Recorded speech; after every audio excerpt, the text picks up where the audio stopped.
אם נדע להתחיל מההתחלה, כי כולנו, כן כולנו רקמה אנושית אחת חיה, ואם אחד מאיתנו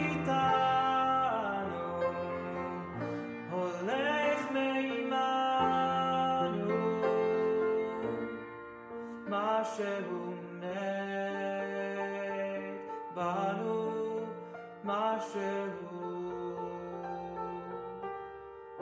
נשאר איתו.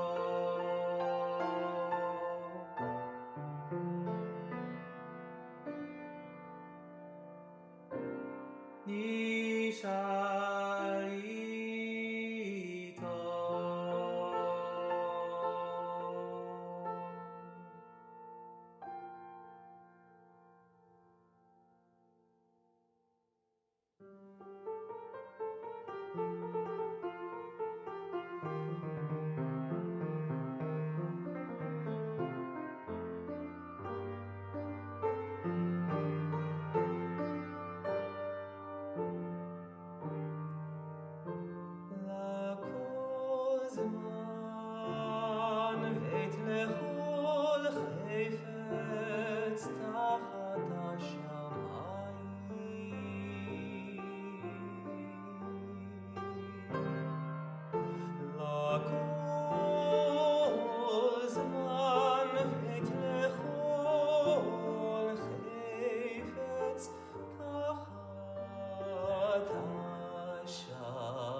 with every kind of clothes and shoes, hats and skin and hair, every fine belief and custom, scores of songs from who knows where.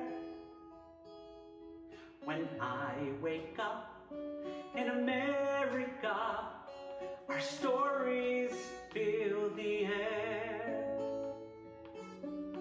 Wake up, wake up, wake up in America. The light in the harbor, it shines for us all. When I wake up in America, when I wake up in America, I hold my head up high, and I find my way as others do, beneath the same big sky. I recite the Pledge of Allegiance in a voice both clear and strong. When I wake up in America, I'm right where I belong. Wake up, wake up, wake up in America. The light in the harbor, it shines for us all. When I wake up in America, see the kids playing, happily swaying. Good to be staying in this sacred place with every faith and race.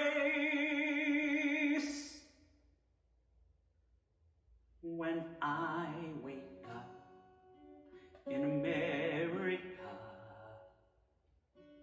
I put away my fear,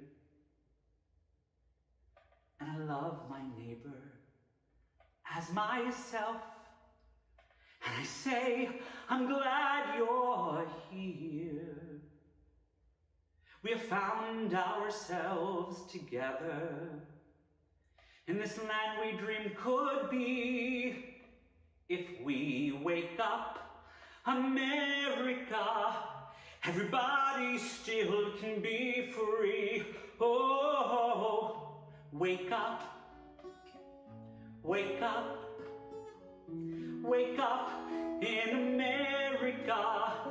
The light in the harbor, it shines for us all. When I wake up, when you wake up, if we wake up, please wake up, America.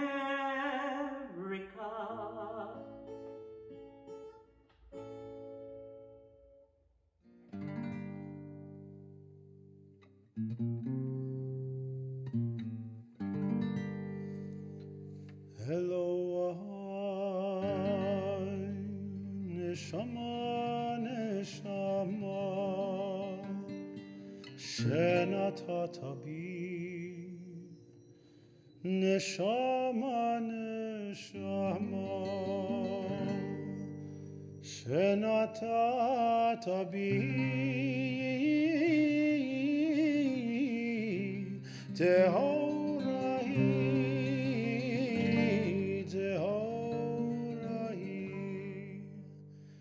Neshama, neshama, neshama, neshama, ata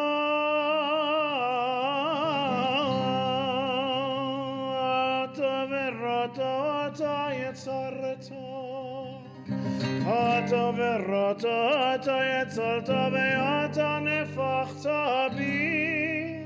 Ve'ata, ve'ata, ve'ata, ואתה נפחת בי ואתה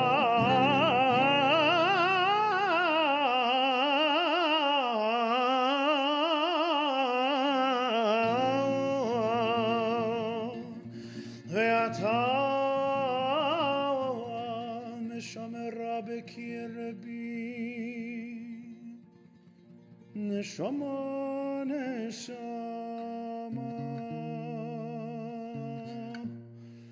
נשמה, נשמה, והיא אתה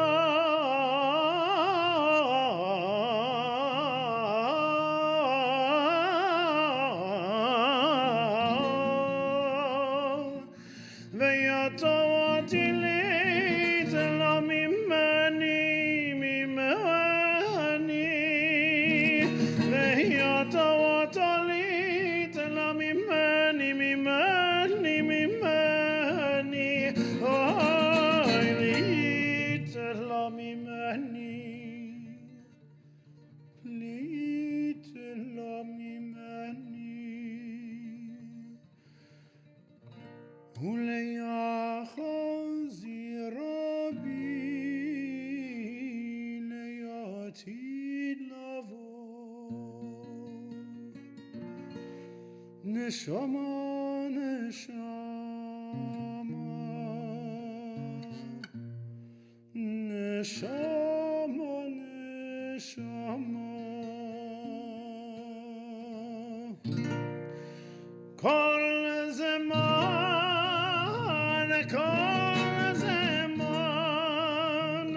שהנשמה בקרבי, כל הזמן שהנשמה בקרבי, מודה אני, מודה אני, מודה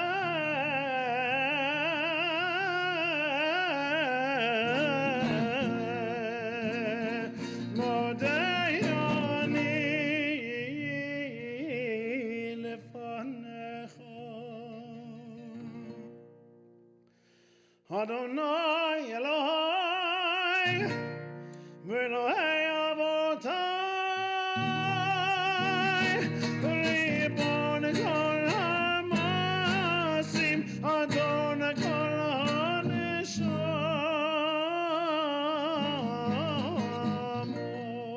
HaNeshamot Baruch Atah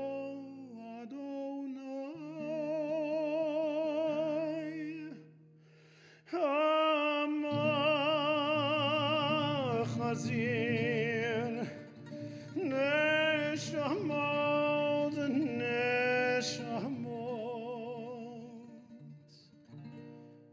Livegarim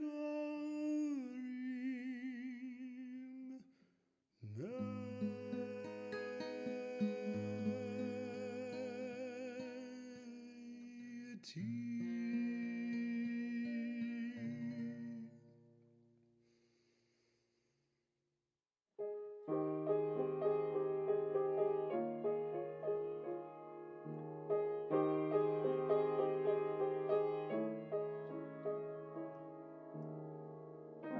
When on the world is a hopeless jumble and the raindrops stumble all around, heaven, open a magic lane.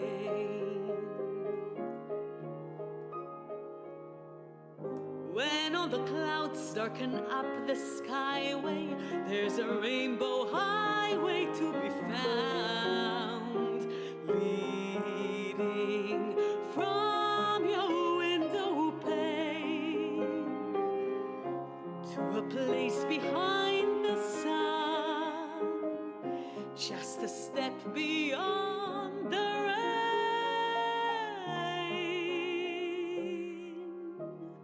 Somewhere over the rainbow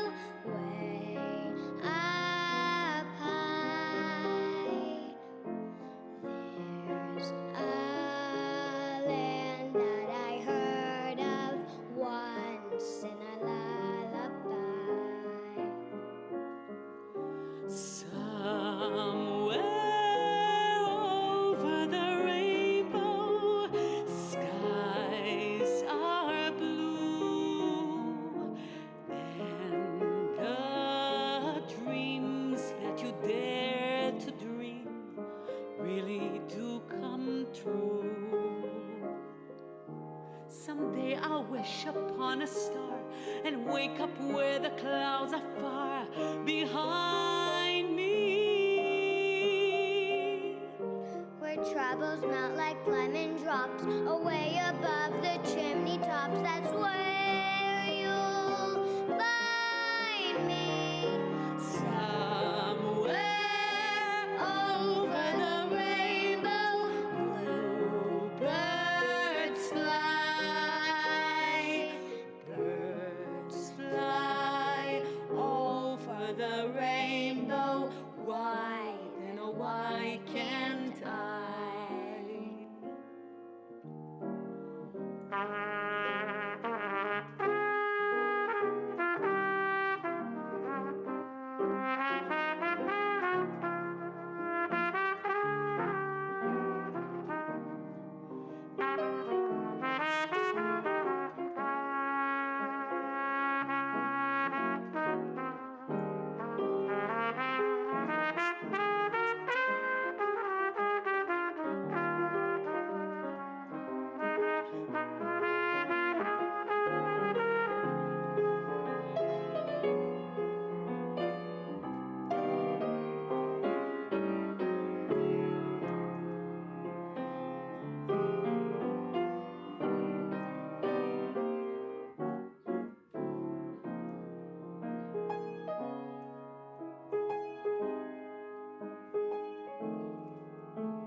Someday I'll wish upon a star and wake up where the clouds are far behind me.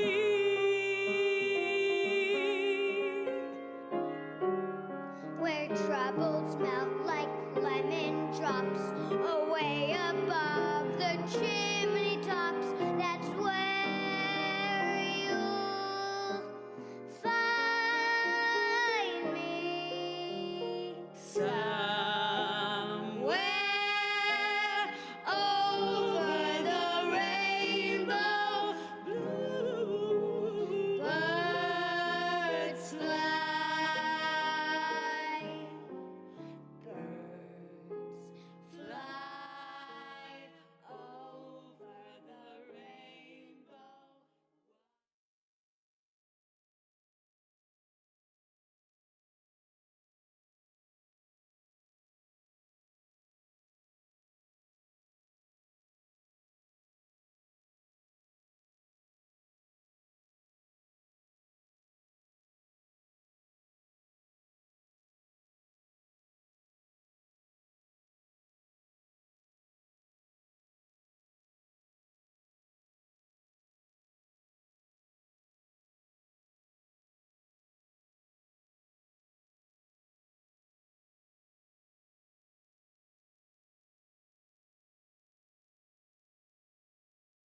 Chag Sameach, Happy Pride, Shabbat Shalom. Page 168 in your siddur, open for us the gates of justice.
Shabbat Shalom, Chag Sameach, Happy Pride, everyone. I'm so moved and thrilled to welcome everybody into one of CBST's homes. We share it with the Masons. We love it being here.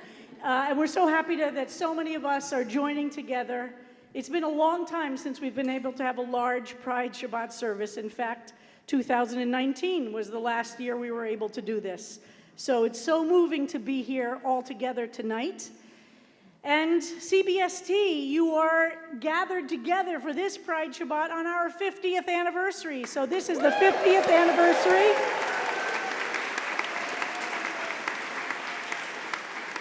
And CBST invented Pride Shabbat.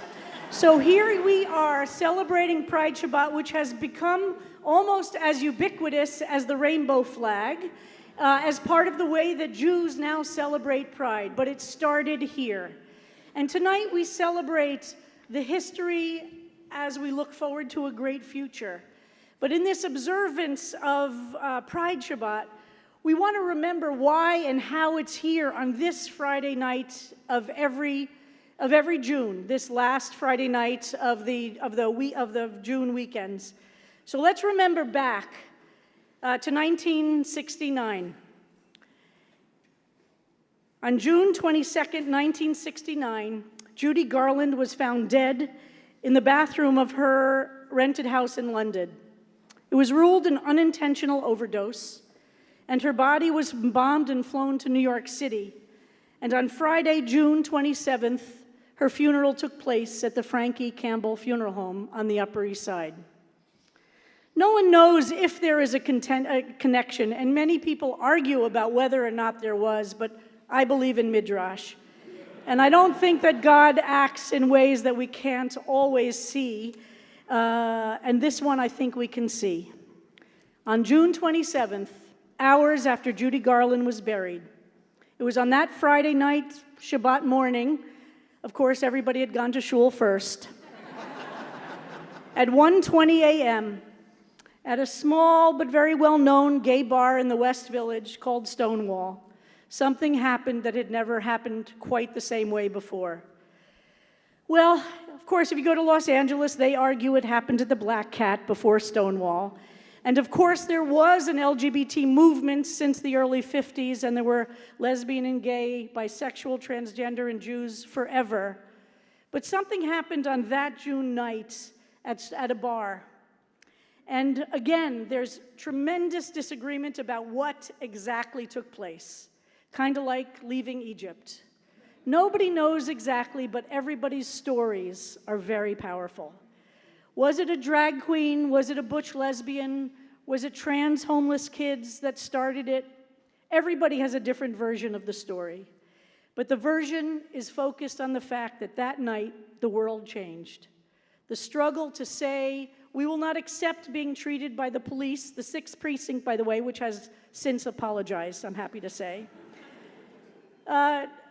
went into Stonewall like it did so many bars in that period when it was illegal to serve a homosexual a drink in New York City, when it was illegal to wear less than 3 articles of clothing of your assigned gender at birth.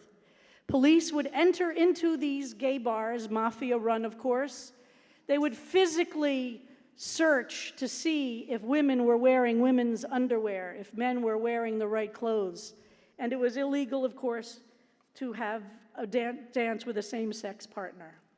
So that night, some say it was a butch lesbian, some say it was trans homeless kids, some say it was drag queens, refused to accept that treatment anymore. And as they were being put in the police paddy wagon, some say it was a butch lesbian, some say it was trans homeless kids, some kids say it was a drag queen, threw a brick back at the building. And the history was made. There was a straight folk singer who was performing next door at the Lion's Head Club, Dave Van Ronk, who some of us know and love very much. He came out to see what was going on. The police handcuffed him. And they took him back with them into the Stonewall bar as the episode got crazier and more chaotic. Some of the people gathered there tried to burn the bar down, which would have killed, of course, all the police inside. Some say it was a small policewoman who snuck out of the back of the Stonewall bar to call the fire department and the rest of the 6th precinct. But whoever it was, the fire was put out to the building, but the fire was not put out to the belief in the possibility of freedom and of being treated like human beings. So the next night, more people came to Sheridan Square in front of Stonewall. The next night, thousands more came.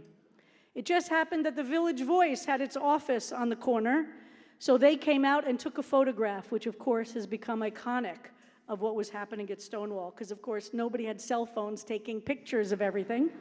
So we don't have a lot of documentation.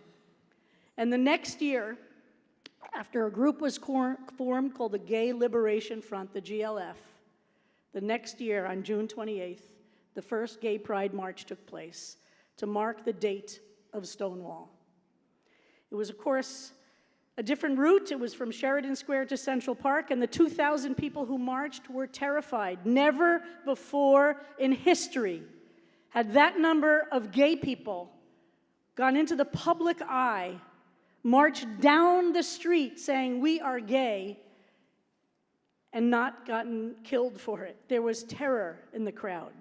And reading personal reports of what it was like when it had never been done before, shows you a lot about what Nachshon felt, that somebody has to take that step into very terrifying waters.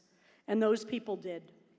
So we're here these years later because only a few years after that was 1969. In 1973, a small group of people insisted on their right to be both deeply Jewish and openly gay. Nobody had done that before February 9th, 1973 in New York City. Before February 9th, 1973 in New York City, you had to make a choice. If you wanted to remain at all connected to the Jewish community, you had to completely hide, sublimate, deny, whatever word you'd like to use, being gay. And if you were in the gay community, there was no place to put those together. So those few people on that February 9th that I always say, we're told it was about 1 million, but the number of people who told me that they were there, it would be 250 people were at the first service. But that small group also changed history. And tonight, we stand on their shoulders. And we're here knowing that we're X distance out of Egypt and a certain amount of distance out of the terror. But we know we are far from being in the promised land. And we know that we are facing hate today on the scale of what was faced in 1969. And we are here together because, like the truth that they taught us, we will together fight the evil that is confronting us in this country and around the world. And together, gay, lesbian, bisexual, intersex, transgender, straight, and any identity we have will be joined by the values of a commitment to fight against this evil. And we will create the pathway to that promised land. So we are here tonight because we are not just proud. We understand the power of community and the power of God's sitting on our shoulder, giving us the strength to do what we have to do in this very scary time that we all find ourselves. So I remember the first rabbinical school conference I went to as a young rabbinical student in the 80s.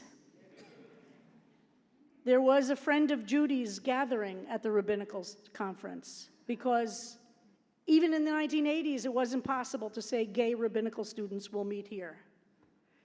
And friend of Judy's has come to mean so much to our community because Judy Garland became the voice of so much of both of what we imagined as possible and also the deep fear and vulnerability that she embodied. So here we are about to light these candles.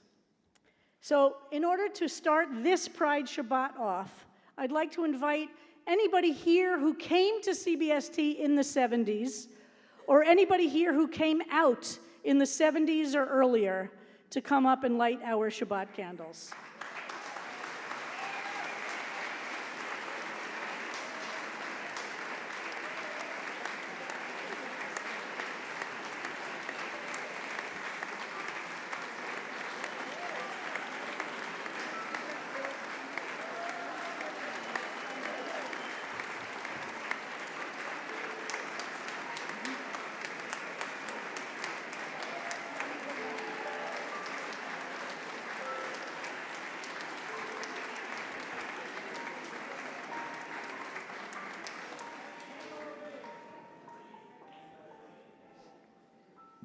Michael Levine, who was at Stonewall, will light the candles.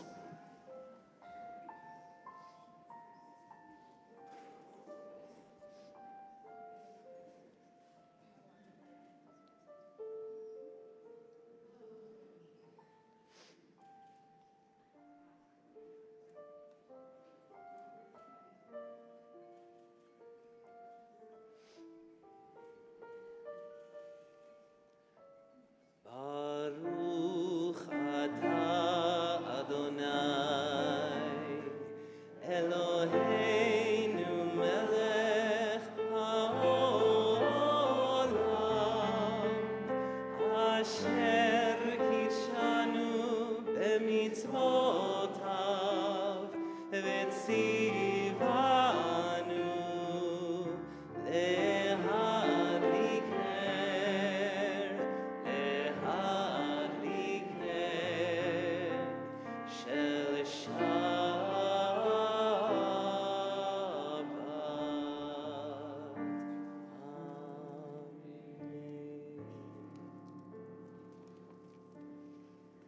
please stand if you are able, and all of those stay up here together as we sing.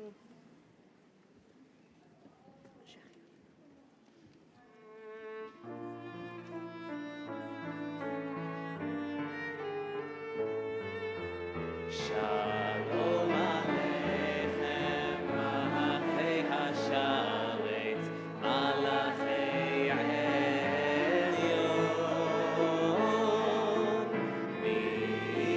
Melech Malchei Hamlachim, HaKadosh Baruch Hu. Boachem l'shalom, Malachei Hashalom, Malachei Elyon,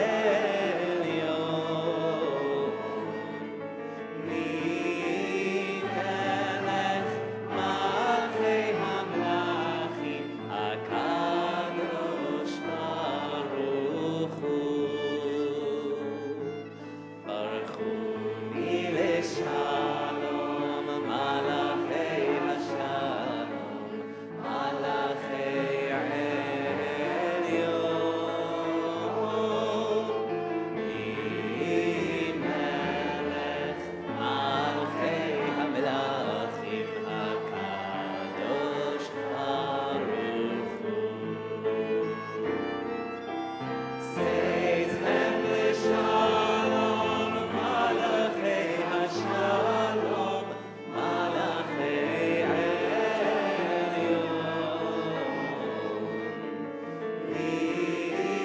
Melech Malchei Hamlachim,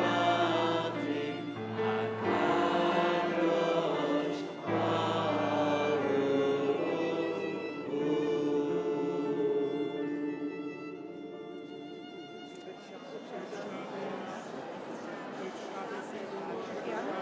Let's do it now. So let's do it. Just start it. Can you just start singing?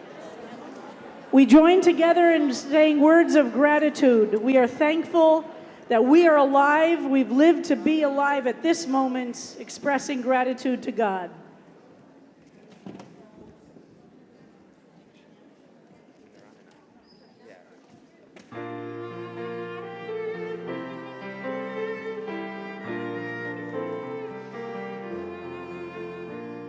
Baruch atah Adonai Eloheinu melech haolam,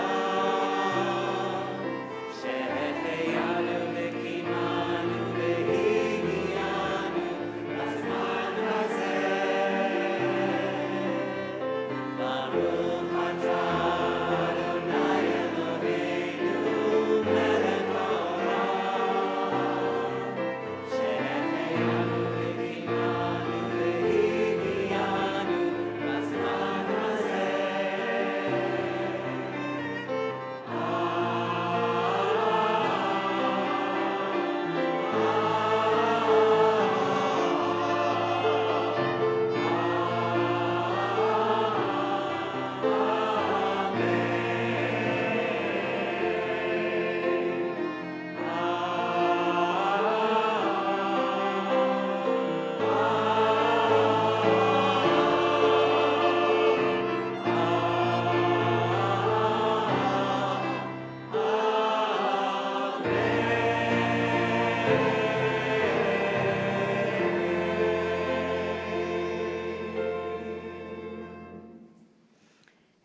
If this is the first Pride Shabbat you've ever experienced at CBST, would you please stand up so we could say hello and greet you and welcome you and see who's here for the first time for Pride Shabbat at CBST?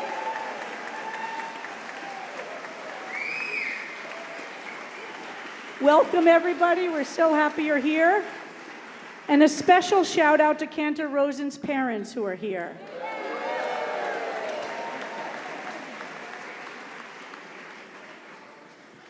So in addition to your siddur, I hope everybody received the Shabbat Pride program, which we'll be referring to during the service as well. And on pages 5 and 6, there's an outline of the service that you can be aware of the architecture as well as the composers of the various settings that we'll be exploring. We continue Kabbalat Shabbat, page 52.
Page 54. שירו לאדוני שיר חדש, שירו לאדוני כל הארץ, שירו לאדוני ברכו שמו, אסרו מיום ליום ישועתו, איי איי איי ספרו בגויים כבודו, וכל העמים נפלאותיו, כי גדול אדוני הוא מולם מאוד, הוא אדון אלוהים,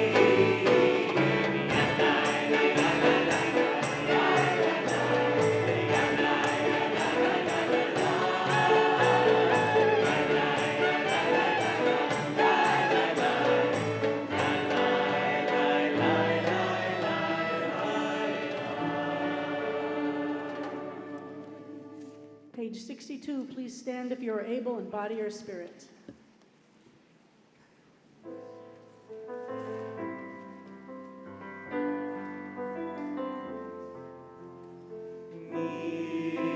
מזמור לדוד. אהבו לאדוני אלוהים, אהבו לאדוני כבוד ועוז, אהבו לאדוני כבוד שמו, השתחוו לאדוני באהבת קודש. כל אדוני על המים, אל הכבוד גרים. אדוני על מים, על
Please be seated. How's everybody doing? Woo! These words of Lecha Dodi, every week they come to us after the 6 Psalms of Kabbalat Shabbat, but before the 7th Psalm of Shabbat itself. And it's a reminder that things can go very wrong in our personal lives, in our communal lives, in the life of our people, in the life in the world in which we live. But it is also a reminder that when bad things happen, when distress and despair and a sense of hopelessness exists, it's not the end of the story. And these words that were written by Spanish and Portuguese Jews a generation after they had been expelled from the Iberian Peninsula and thought the world was over, and in many ways, the world was over. But they lay a foundation that we stand on today. And it's our job to remember that we are laying a foundation tonight for those who will come hundreds of years after us. And that foundation is deeply rooted in hope and joy. And remembering that we have things to give even when things are hard, that the words of this piyut remind us over and over and over again to wake up. Being woke turns out to be a good thing according to the Jewish people. Putting on clothes and expressing joy even when you feel a little down and out. And bringing ourselves to a higher level so that we can be the light itself even when we're not experiencing it. So think for a moment of all the horrible things going on in your life and the life of the world. There's a lot of bad things. You want to say a few of them? I didn't hear that one. So the idea is to really take all of those things, the awareness of the world itself, the awareness of things in our own life which are shattering us perhaps, or depressing us, or creating tremendous anxiety, and having the hope that comes from belief in a future that we can't even touch. And take all of that despair and depression and anxiety and put it in a bucket right over here. Don't get rid of it. Believe me, as we talk about all the time at Cbst, I know better than that.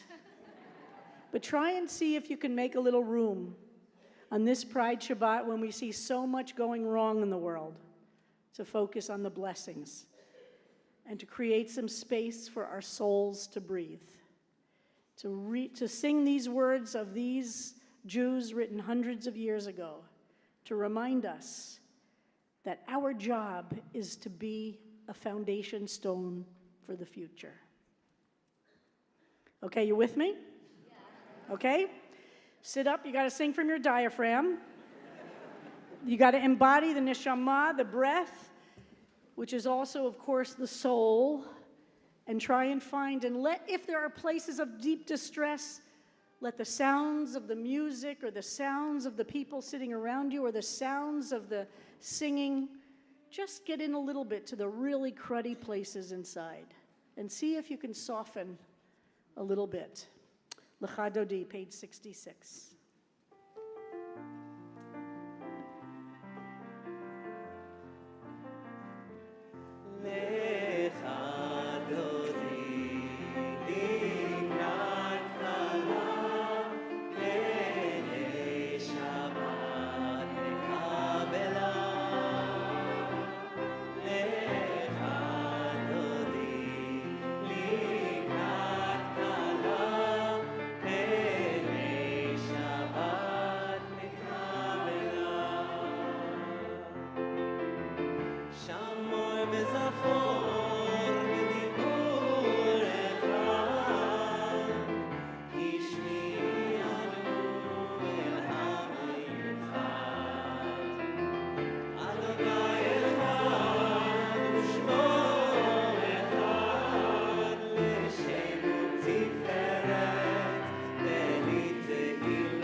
Hold on. Joyce, Cantor Rosen, chorus. People, you can do better than that. Come on, stand up, get some energy if you can stand. Sing from your diaphragm. Up. You can do better than that. We have to really fill the world with our vision of the possibilities that exist that we haven't even seen. We have to have imagination. We have to have hope. We have to believe in each other. We have to stand on the shoulders of those who came before us. Sorry, Joyce and chorus and Cantor Rosen. And everybody, okay, let's start it from measure 64. Whatever that is. And yes, it's okay not to stand if you can't stand, but sing from your diaphragm.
just a little bit better about the world, huh? Please be seated. Page 72, Psalm 92, the Psalm for Shabbat.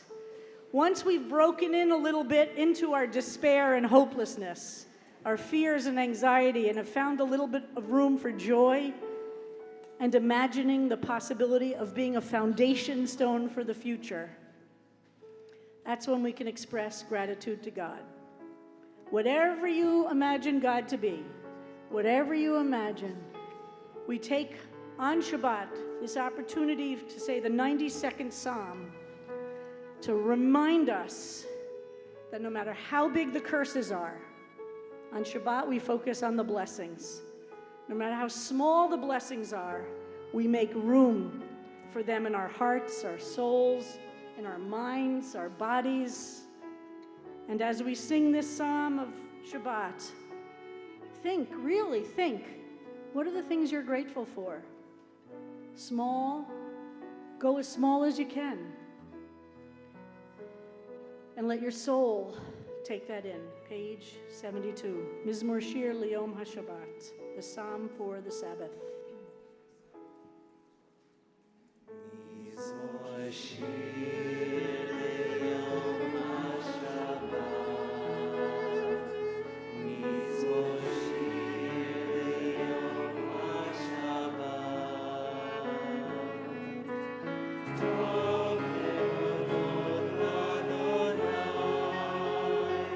uzamer shimcha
We want to pause at this point in the service to offer a few words of welcome.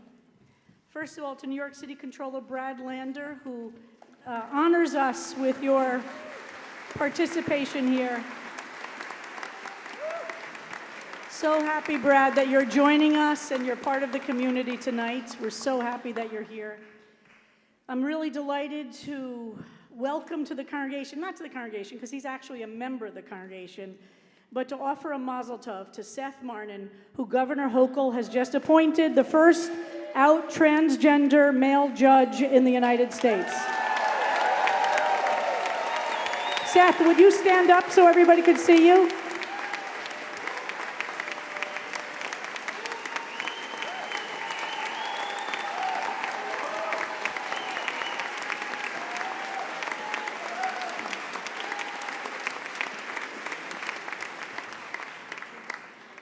Thank you, Governor Hochul. What an act of courage, and we're really thrilled. Thank you, and thanks for being here tonight. Tonight, we're honored as well, before we continue with the service, to welcome a New Yorker who has become a good friend of CBST over many years, and in whose role as Attorney General, she is making waves.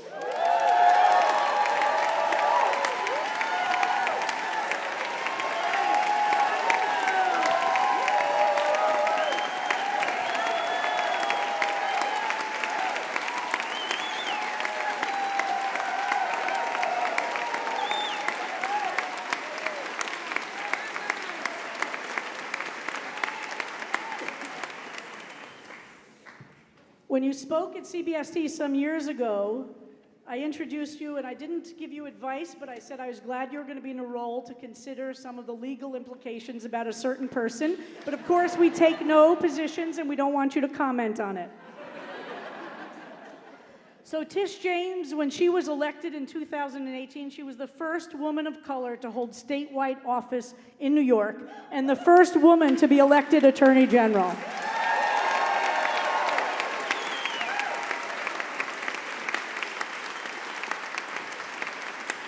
She has been a national leader in protecting the rights of immigrants, a national leader in the fight to defend access to reproductive health care, which we note in particular on this Shabbat, which marks 1 year since the Dobbs decision came down. And Attorney General James has continued to stand up against corruption in our state and to take strong actions in all that she does. She was the public advocate of New York. We love our public servants in New York who go through all the different positions and really know how the city works and how the state works. So it's my honor to invite you, Attorney General Tish James, just to offer a few words of welcome on this, our Pride Shabbat.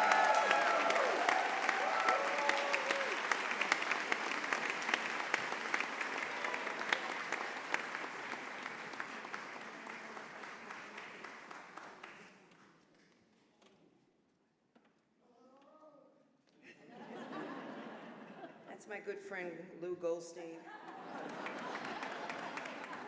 So let me just tell you, so whenever, Lou holds me down in the Bronx, and whenever there's a Democratic event in the Bronx, the Democrats come together, and if they forget my name or take me, tell me, basically, introduce me last, usually he's in the back and you hear his voice, "What about Tish?" Thank you, Lou.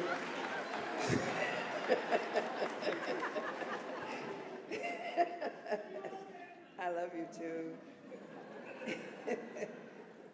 Unfortunately, I was reading the New York Times today, and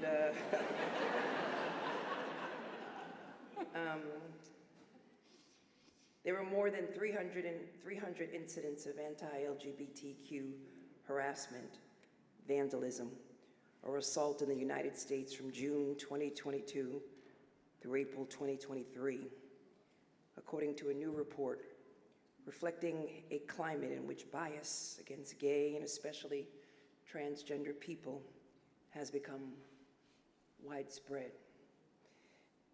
This report was commissioned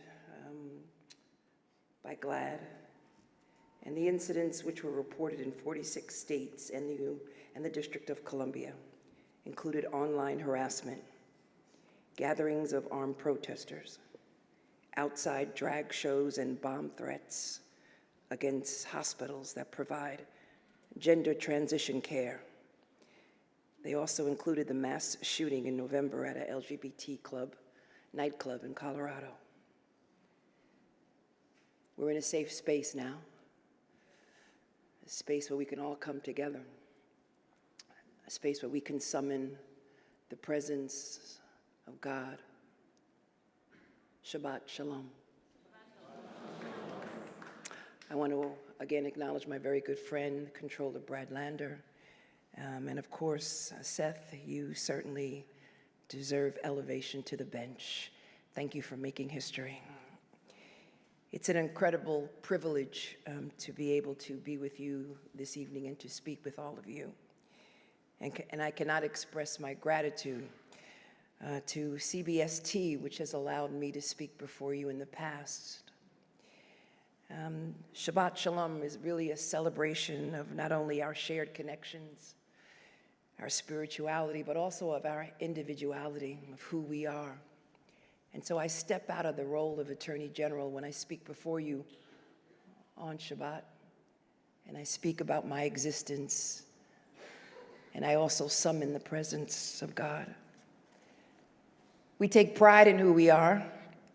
We know that no matter what, those who we hold near and dear will love us, and that we will love ourselves, and that the one we worship will love us for who we are and how we are created.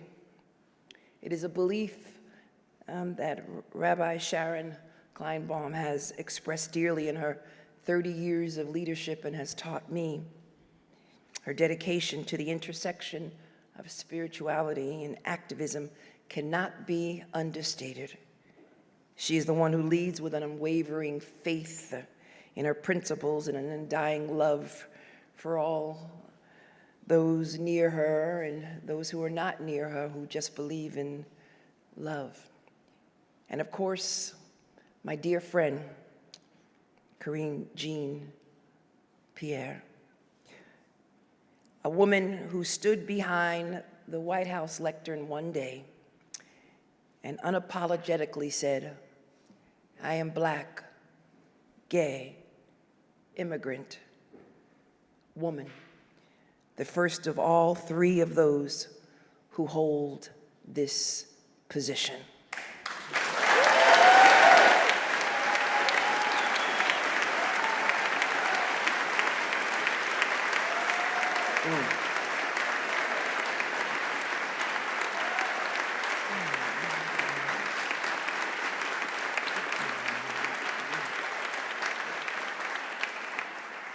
So she was my campaign manager for public advocate. Yeah. A campaign manager is basically someone who is supposed to, control your schedule, your life, where you go, where you don't. And she can tell you it's kind of hard to control me.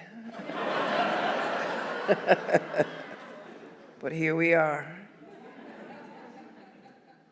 She not only uplifted me, but countless others who looked to her for inspiration, but most importantly, who looked to her for facts, and nothing but the facts. So thank you. And all of them inspire me greatly, and I am so grateful for the opportunity to learn from them and to worship with this beautiful, wonderful congregation. And whenever I hear the choir, you bring me to tears. And I know that I'm in a holy space, and you remind me of what is important, and you humble me. And I thank you so much. You truly are the voices from heaven. Bless you.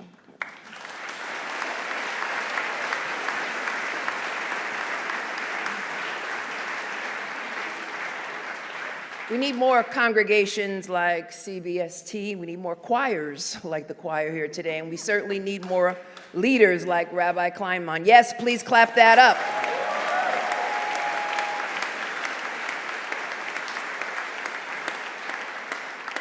Rabbi Kleinbaum has been at most events and rallies that I speak, this clarion voice, and particularly during these challenging times. You heard the stats. You heard what I just read from the New York Times today. These are truly frightening and scary times.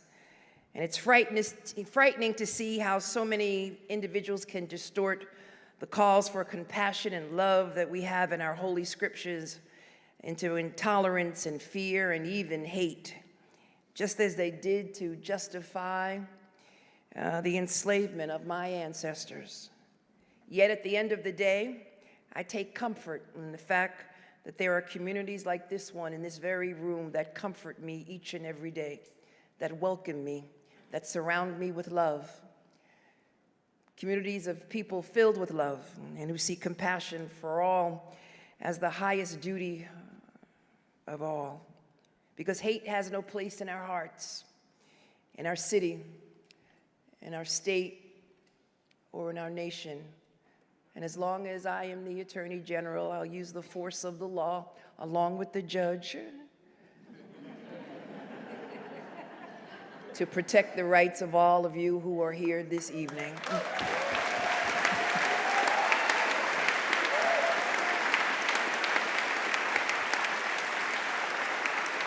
Yeah.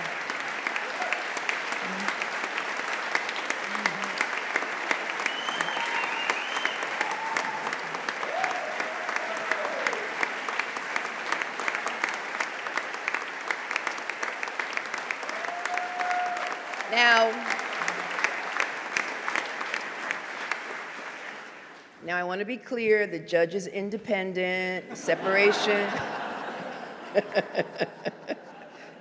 So no bias, no conflicts, none at all. But what we both agree is that love is a feeling that demands to be unrestrained. How could anyone ever think otherwise? The moment that allyship turns into apathy is the moment we let hate win, and we will not allow hate to win. After 50 years of this congregation's existence, just look at how much it has impacted all of you, our families, our friends in this community, in this city, and in this nation. And look how much you have impacted all of us, including this Baptist woman. Imagine where it will be decades later. You are a sacred house of worship and compassion that opens its arms to everyone. You are a safe space where everyone can be just as they are and who they are. You are an inspiration to me and a source of strength and pride for everyone who knows you. I'm so grateful and honored for this opportunity to gather with all of you this evening and to welcome the Sabbath and to be at peace and to be with God because God is love. And together, despite the bad news, we shall overcome if we only look at one another with love. God bless you and thank you.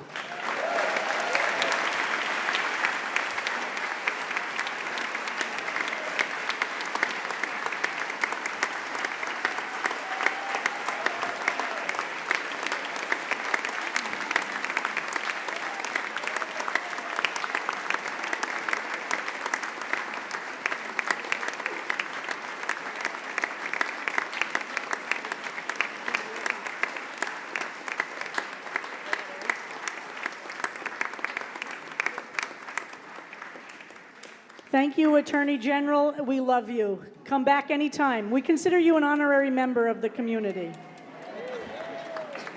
And I'm delighted to also welcome State Senator Brad Hoylman and his husband, David Siegel. Brad is, of course, a Cbst member. So happy to have you with us tonight, Brad.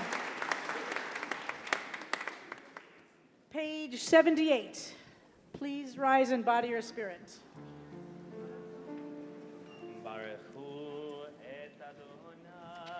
המבורך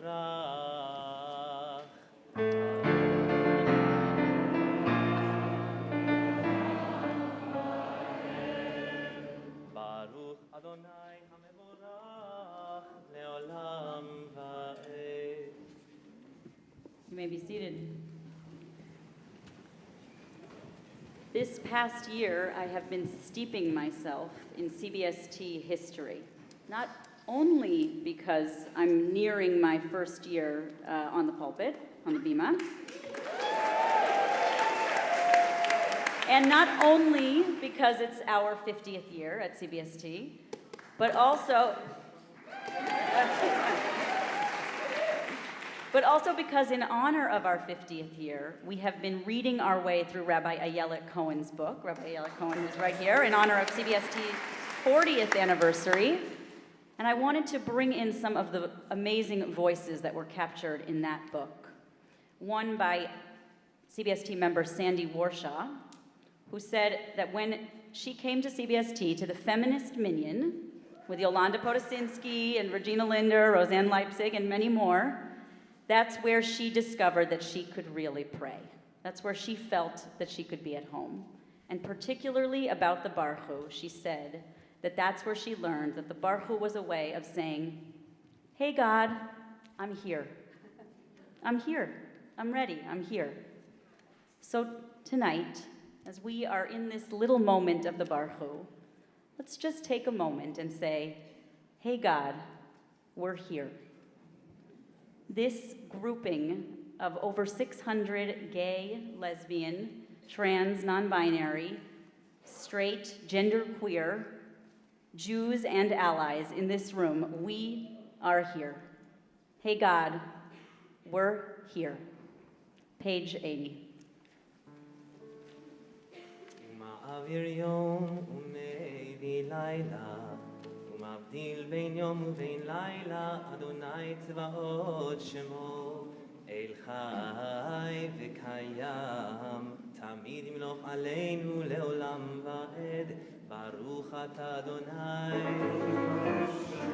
Ha'ma'ariv Aravim.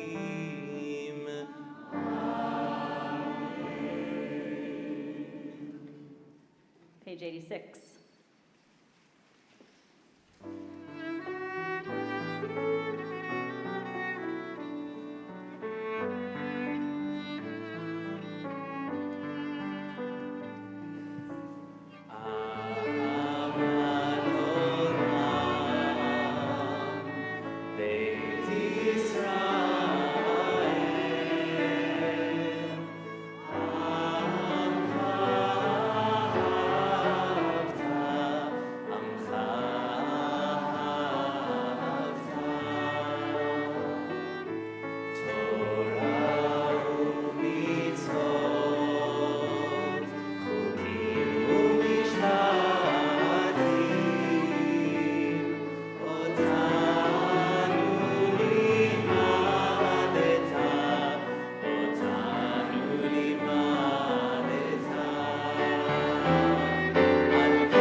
Continue individually through the next two paragraphs.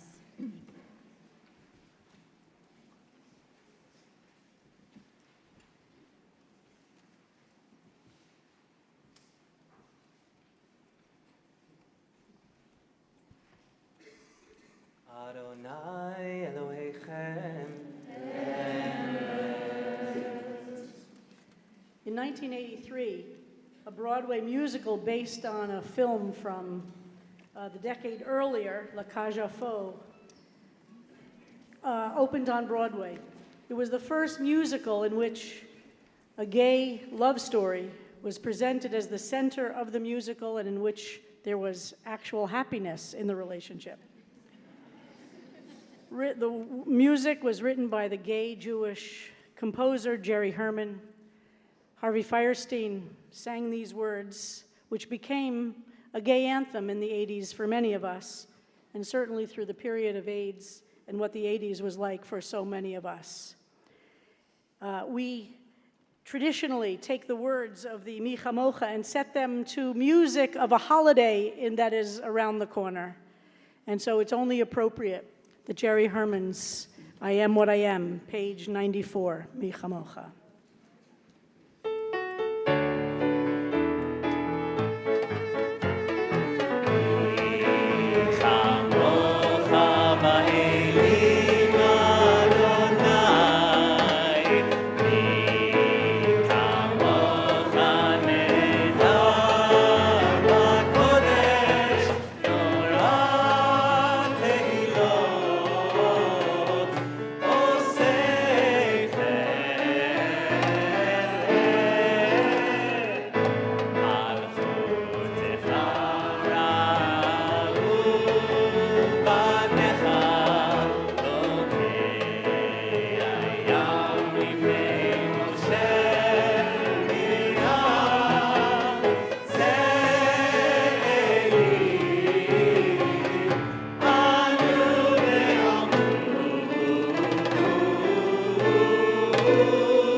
Another synagogue that does that.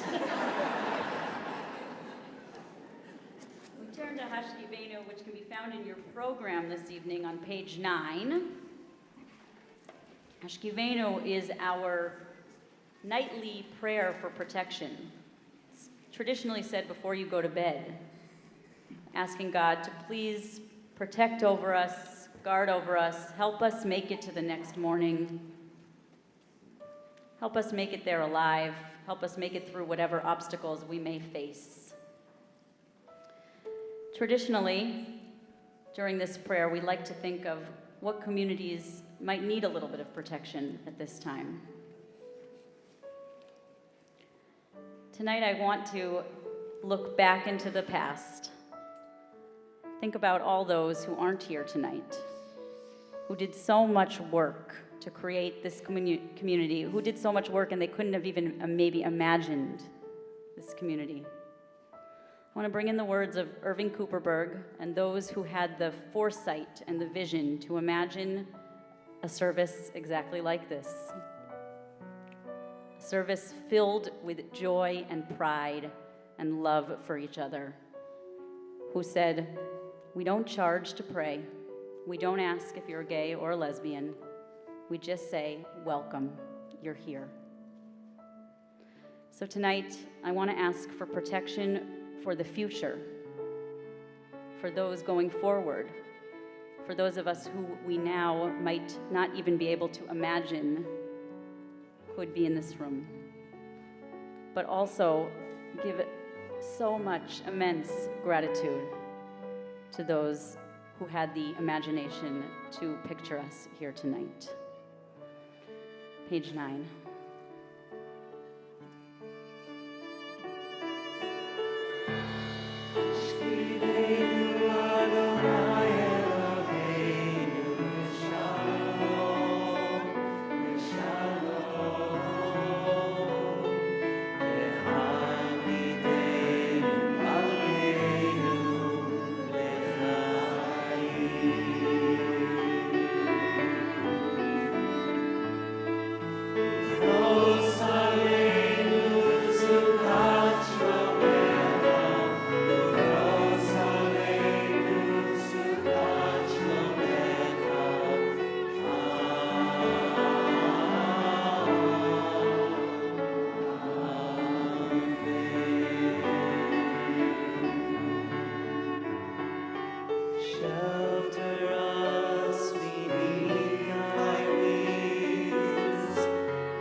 סוכת שלומך, ברוך אתה אדוני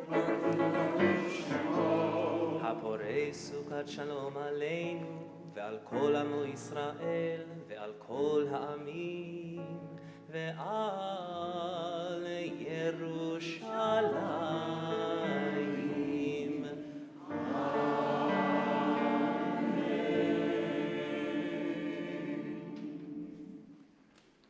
Please rise in body or spirit. Page 102, we sing the ancient words from the Torah, from the Bible, welcoming in Shabbat.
And we'll move directly into the Amidah.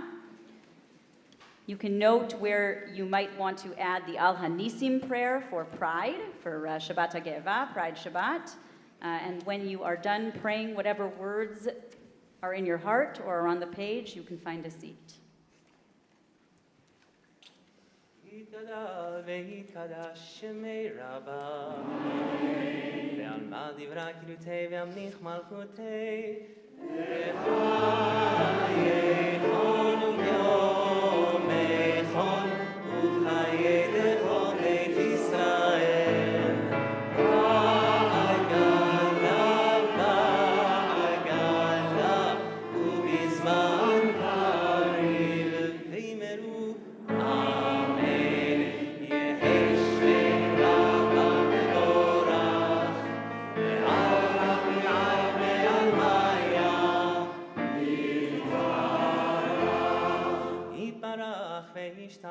ויתפאר ויתרומם ויתנשא ויתהדר ויתעלה ויתהלל שמי דקודשה ברכו לעילה מן כל ברכתה ושירתה תשתחווה ולחמתה תמירן בעלמה ויאמרו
page 263.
Just a step beyond.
So as Rabbi Kleinbaum said, CBST created Pride Shabbat, but it's not just that there's a Shabbat and there's Pride, and they go together, and that's what makes Pride Shabbat. I mean, that's part of it, of course. It's important to have the two together, but the question really became how to make it Shabbat, how to really make it a Chag, how to really make it Jewish. And the answer came over the course of time, not all right away, because at the beginning it was a moment to celebrate the incredible accomplishments and the fight, as Rabbi Kleinbaum spoke about at the beginning of the service, of those who were at Stonewall and beyond. But the question became how to make it really a Chag, how to make it really a holiday. And so, as you've seen over the course of the service, we opened our service with the shofar, and then we asked, what else do we need to make this a Chag? Should we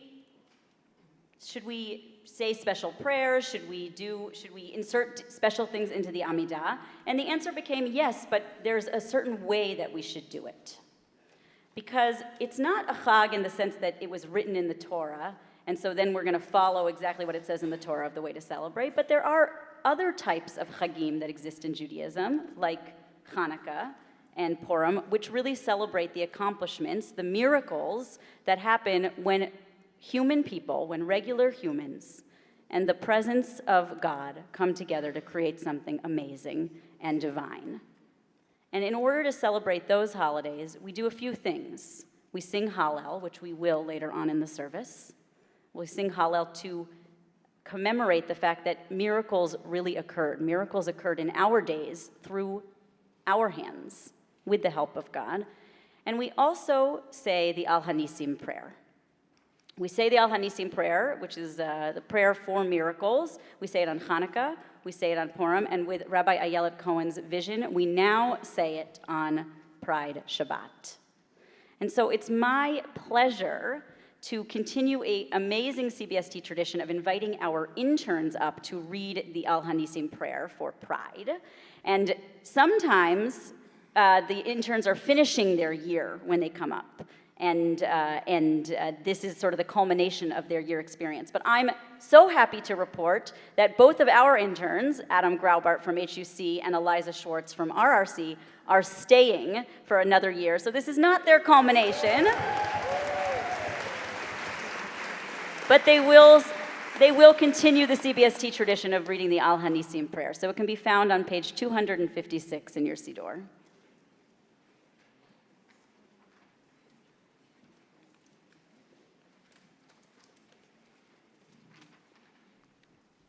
Al-Hanisim ve'al-Hapurkan ve'al-Hagevurot ve'al-Hatishuot ve'al-Hamilchamot she'asit לאבותינו ולאמותינו בימים ההם בזמן הזה, בימי התנועה לזכות האזרח באמריקה, קמה קהילת הגאים להילחם על הכבוד והצדק המגיעים לכל בני ובנות אנוש כשמחללי שמך בטענתם שהם שונאים בשם אדוני, עמדו נגד בניך ובנותיך להשפילם ולאסרם, להשמידם ולמחקם, ורחמייך הרבים עמדת לכם בעת אסורתם. We thank you for the miraculous deliverance, for the heroism and for the triumphs in battle of our ancestors in other days and in our time. In the wake of the civil rights movement, lesbians, gay men, bisexuals, and transgender people began to organize for the dignity and justice that all of us are due as human beings on this earth. Those who profane your name, claiming that they hate us in the name of God, rose up to criminalize us, pathologize us, brutalize us, and erase us. And you, in your great mercy, stood with us in the times of our troubles. Rivat et rivam, dinat et dinam, hazakt et libam la'amod biachad. לפקוח את עיניהם ואת עיני העולם. להבין שהחירות והזכות לאהוב שייכות לכל יצרותייך. הזקת אותם ואותנו כדי שנכול לראות נפלאות ולאנוש ניסים. להיות אשר נחיה לאהוב את מי שנאהב. לא בצל מנורנו אלא באור החיים. לחיות כיהודים בחיק הקהילה. לקדש את אחודנו ולהסיס עלינו ועלייך. אבן מעשו הבונים הייתה לראש פינה. ולא נבוש ולא נקלם לעולם ועד. You fought alongside us, vindicated us, gave us the courage to stand together, to open our eyes and the eyes of the world around us, to see that the freedom and the right to love belongs to all of your creations. You've given us the strength to witness and create wonders, to be who we are, and to love whom we love, not only in the safety of our homes, but outside in the light of the world, to live as Jews in the embrace of community, to sanctify our unions and celebrate ourselves before each other and before you. The stone that the builders rejected has become the cornerstone. May we never know shame again. Amen.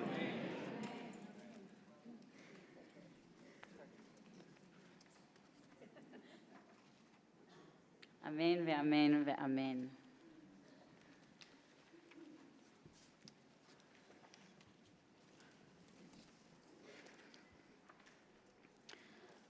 We now take a moment to pause and think of those in our community, in our lives, who need healing, either a healing of the body, a healing of the spirit, or a healing of the mind.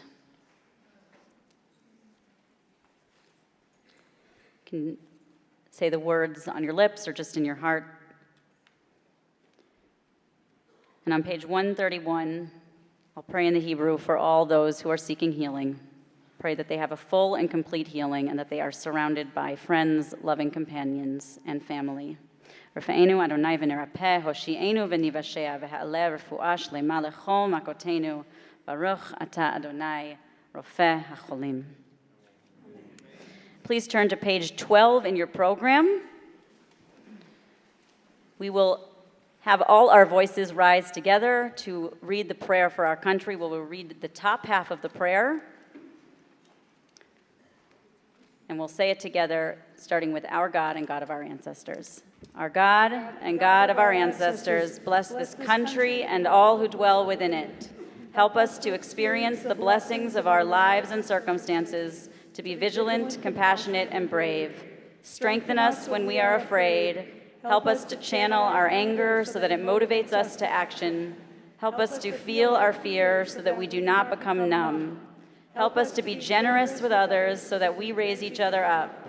Help us to be humble in our fear, knowing that as vulnerable as we feel, there are those at greater risk and that it is our holy work to stand with them. Help us to taste the sweetness of liberty, to not take for granted the freedoms won in generations past or recent days, to heal and nourish our democracy, that it may be planted like a tree by the water, whose roots reach down to the stream. It need not fear drought when it comes. Its leaves are always green. And let us say, Amen. Amen. Page 138.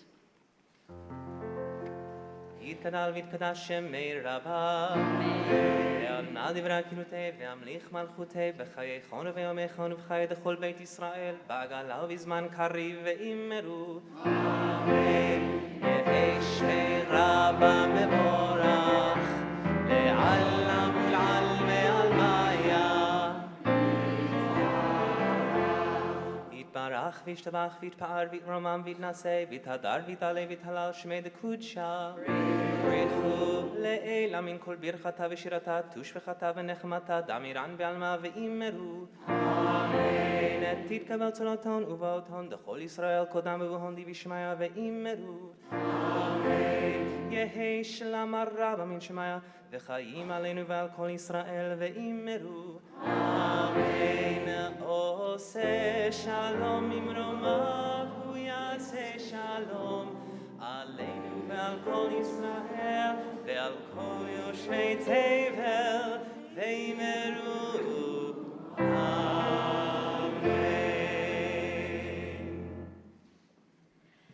Shabbat Shalom, everyone. Shabbat Shalom.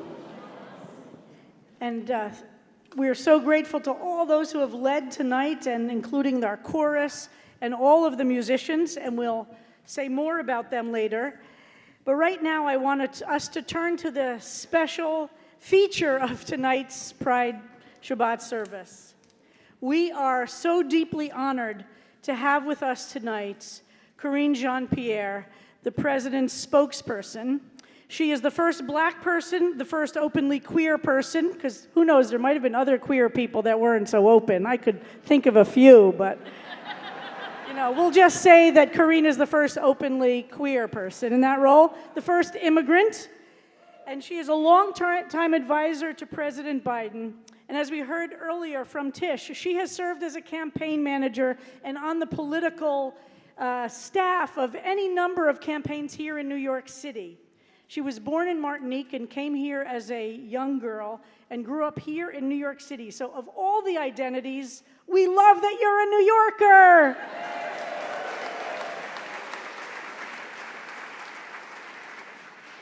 I recently read the book that you wrote, and I'm so deeply moved by it. And we're going to get a chance to speak a little bit about it, but I want to say a few more words about Karine and the role that she plays in our democracy today. We have to be aware that this universe in which we're in is filled with constant streams of disinformation, hate, and lies. Every single day, Karine Jean-Pierre stands behind the podium of the White House briefing room and tries to get this country to focus on facts, on truth, and on the actual things that are happening as waves of hate come streaming at you, and all of us are so much aware of what you have to absorb in the role that you play. Prior to her role on the campaign, and she's worked very closely with President Biden, the Biden campaign, and the Obama administration, Jean-Pierre served as Chief Public Affairs Officer for MoveOn.org, where many of us first got to know you as a public figure. And by the way, what you did with Kamala Harris at that event, do you remember that? She was on the stage interviewing Kamala Harris, and somebody jumped on the stage to attack Kamala Harris. And what does Karine Jean-Pierre do? She grabs the guy and protects Kamala Harris. Amazing. She leapt between this guy and Kamala Harris. That is just so badass. I just hope I don't have to do anything when you're up here like that. So as I said, that she was worked for MoveOn.org. She's been a commentator, of course, on MSNBC, where many of us know her from. And she has really, as an openly queer woman of color, claimed her place in American democracy. And we are so grateful to you. And like we've done the last few years, last year with Jeffrey Seller, and the year before that with Anthony Romero for the ACLU, instead of a speech, we're going to do this in conversation with me. So please, I'd like to invite Karine Jean-Pierre to join me, and I'd like us to give you a real CBST welcome.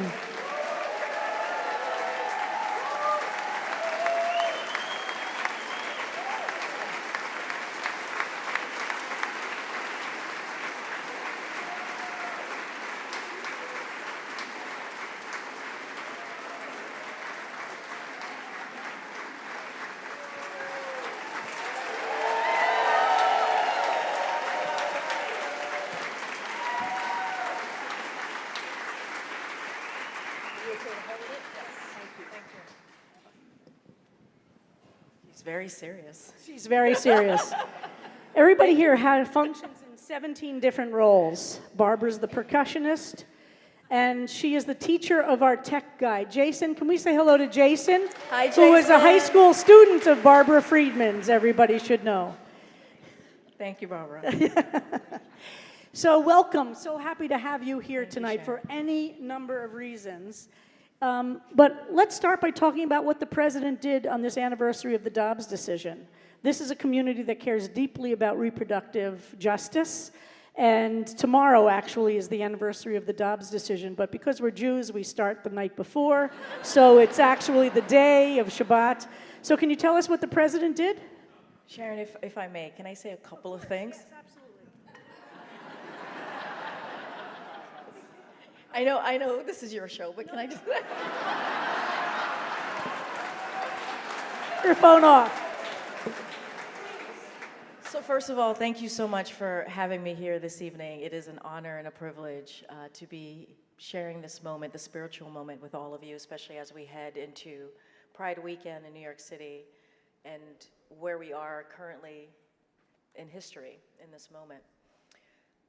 So I'm here sitting in front of you because of many, many reasons. My mom, my dad, who I come from, the history, my roots, but also the people who have had my back for these past couple of years. And I want to lift up a couple of people who are here. Randy, I want to lift you up.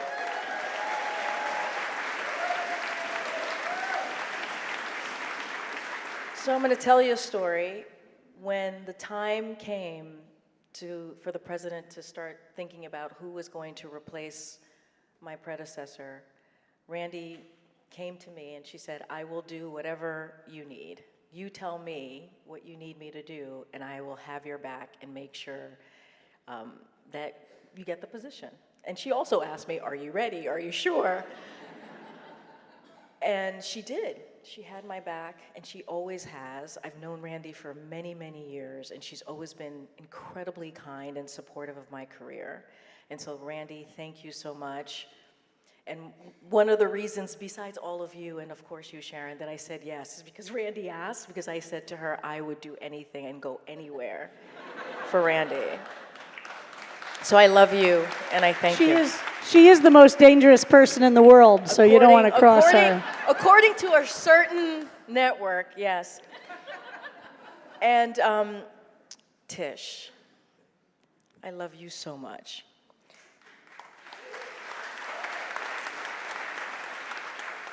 So I have learned a lot from Tish, the Attorney General, to be more appropriate. So I ran her public advocate race during the general election. I had the honor of doing that. And I knew the Attorney General before then and when she was a city council member. And I remember being a young political operative and watching her blaze through the city council and how brilliant she was and how incredible she was. And I remember as a young operative wanting to have the opportunity to work for you. And so when I had that opportunity when you were running for public advocate, I jumped on it. And what I've learned from you is your strength, your bravery, and you are an amazing orator. I love listening to you speak, but also your heart. And one of the things that I remember when I was running her campaign is we would go to the Bronx, we would go to Washington Heights, we would go to Brooklyn, we would go to Queens, anywhere in Manhattan, and people just loved Tish. And it's because every time she went out there, she led with love and heart. And so thank you for being a wonderful mentor and leader.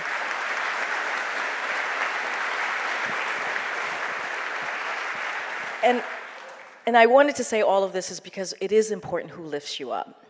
It is important who has your back. It is important who you hear from day in and day out. And when you were introducing me, Sharon, you said three things. You said I am the first queer, the first immigrant, and the first person of color. And I represent a lot of communities. And those are the communities that help me get through the day. I feel those communities all the time, whether I'm in the streets, whether I'm, going to the grocery store, going to my kids' school. They come up to me and they tell me how much they appreciate me. Some folks come crying and tell me how important it is because guess what? Representation matters.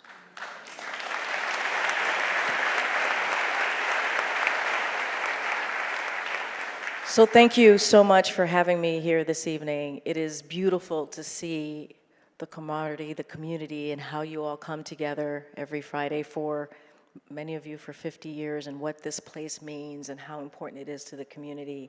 And I feel it. I feel it right here. So thank you.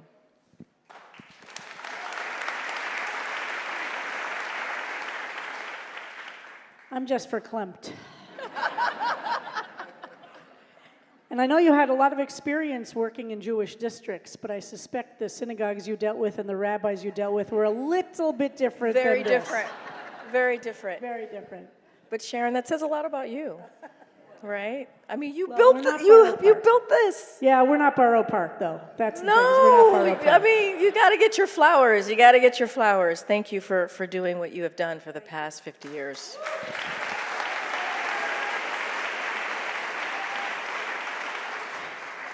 And one of the key elements of us as a community is understanding we're links in a chain, which is, I think, something you deeply get.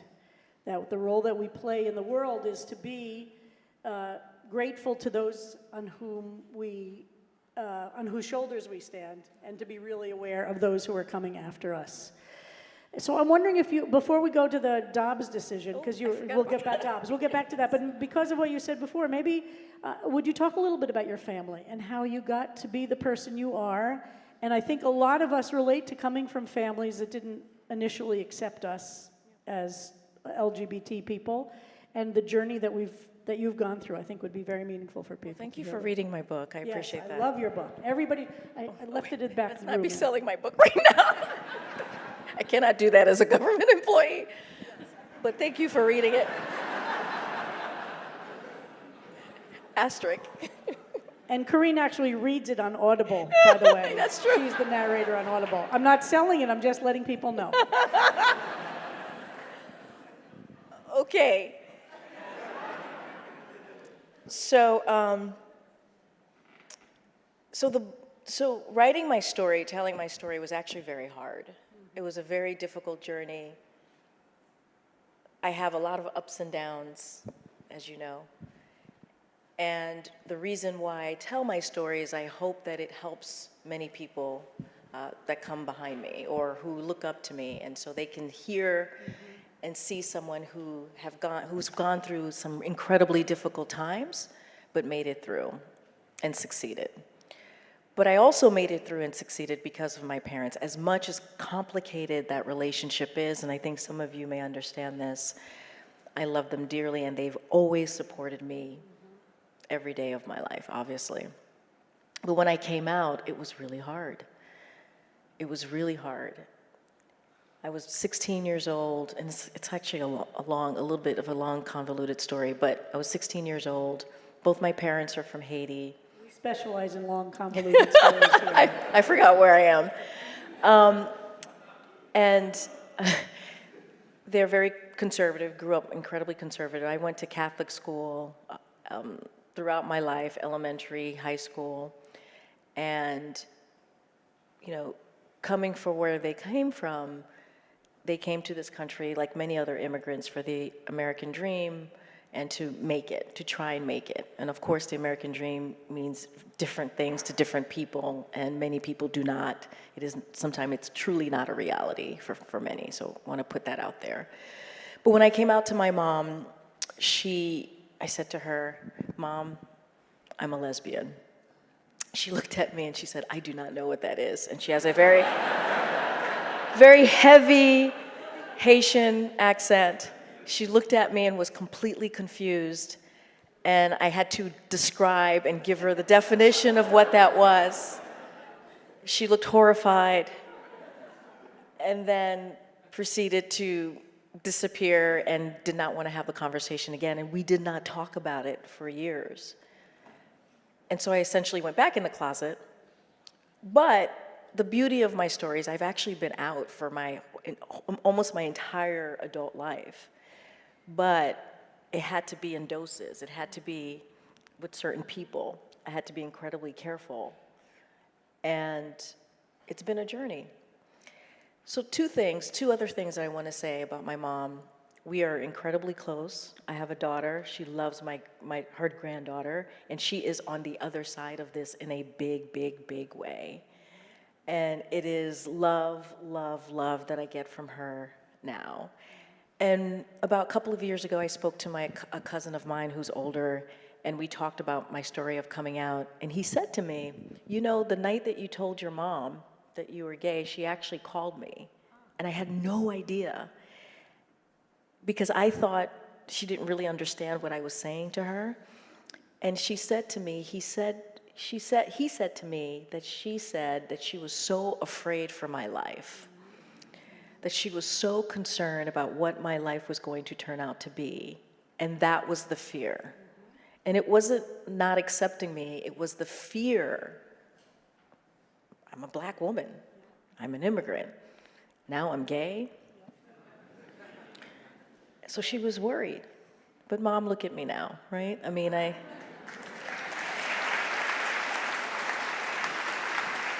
think it's really important to remember that people change also, and that People evolve. Not just us, right? That people evolve, and the people evolve best when there's an environment in which we can hope and pray that they do, but that that love remains so deeply.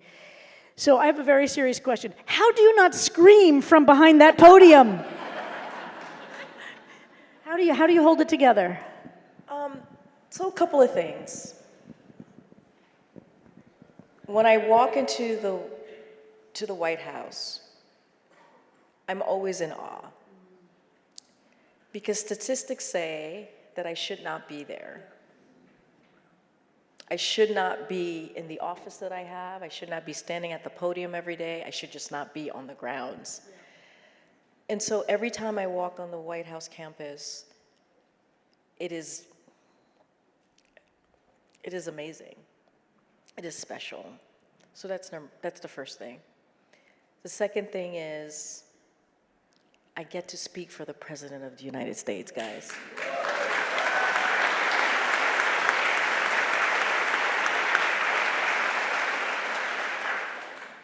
And I get to speak for President Joe Biden.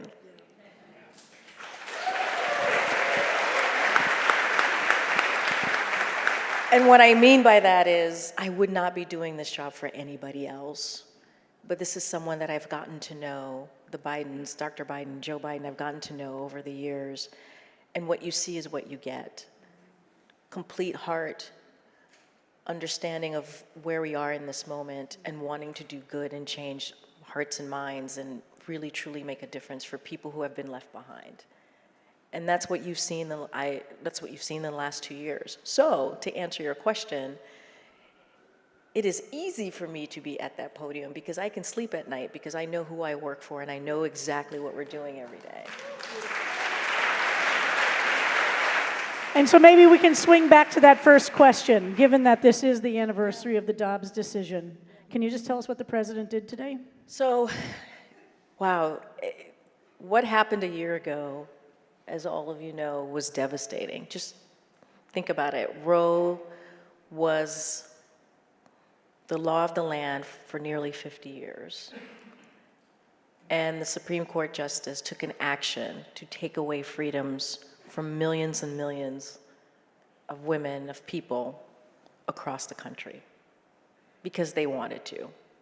And then threatened to take away our rights and other people's rights. It doesn't stop there. And it was devastating. It is devastating. This is where we are in this country, the realities of where we are.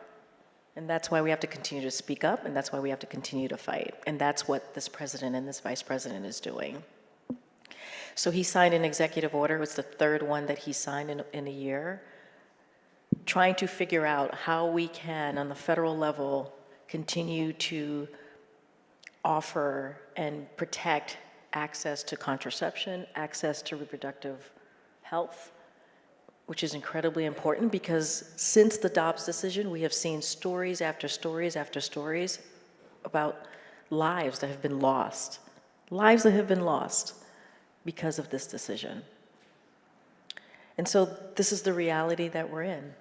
So that's what he did today, continuing to take those efforts.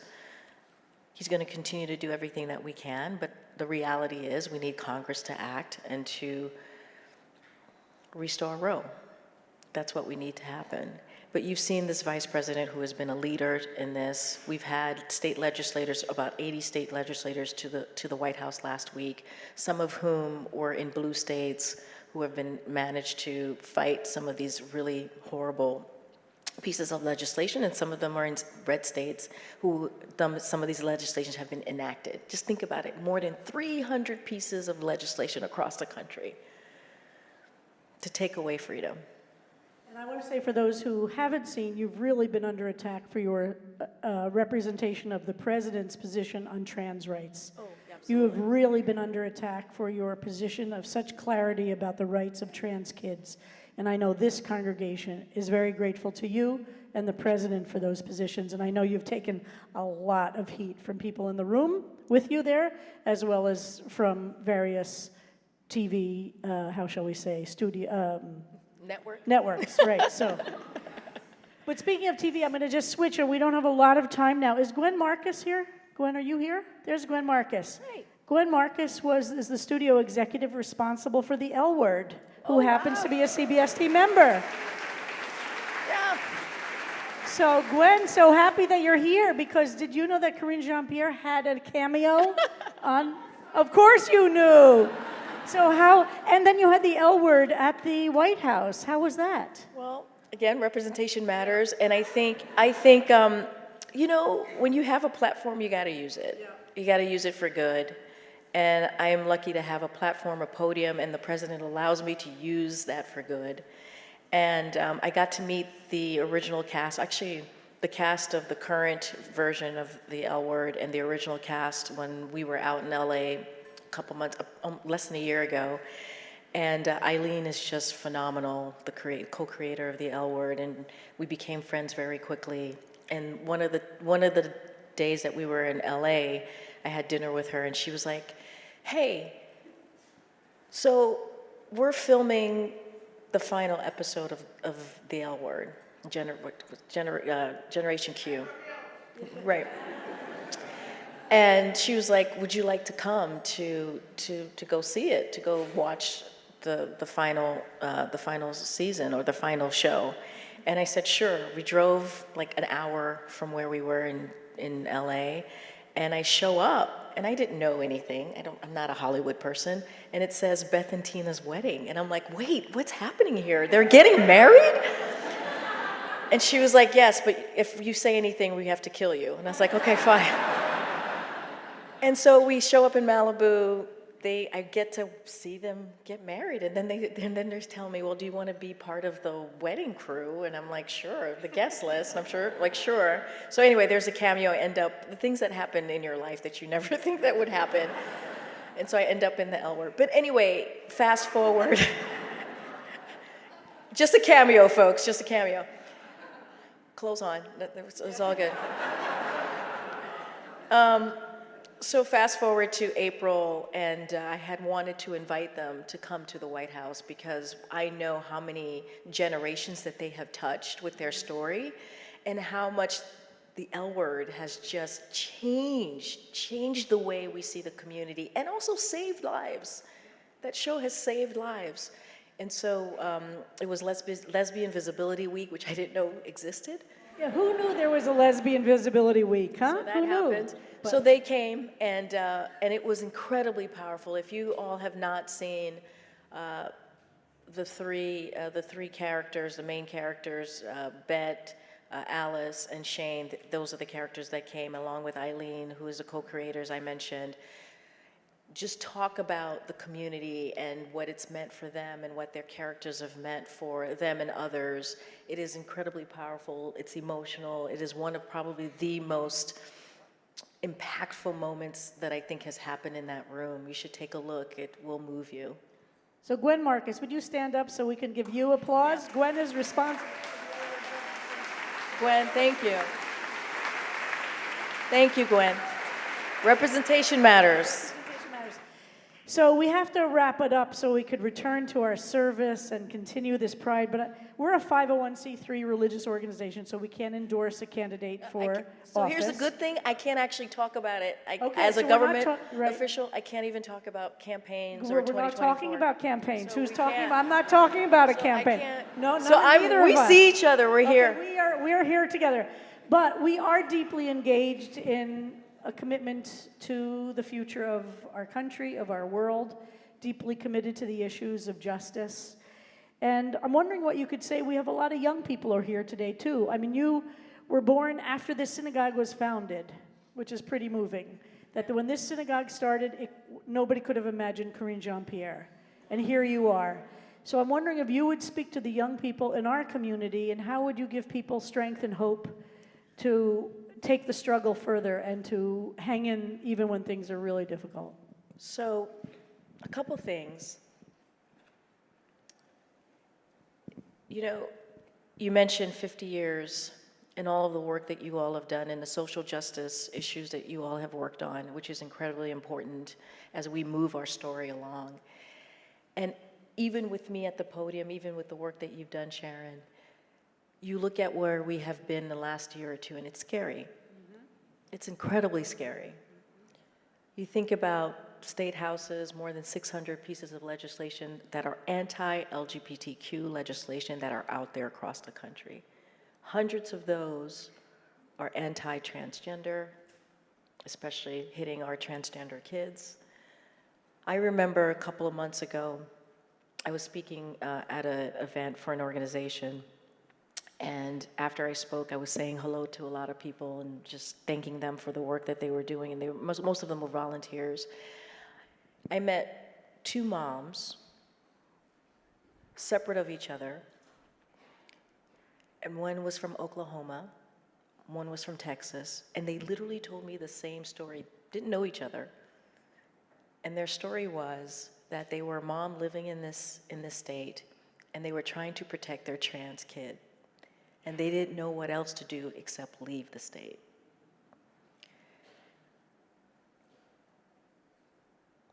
This is where we are. Yeah.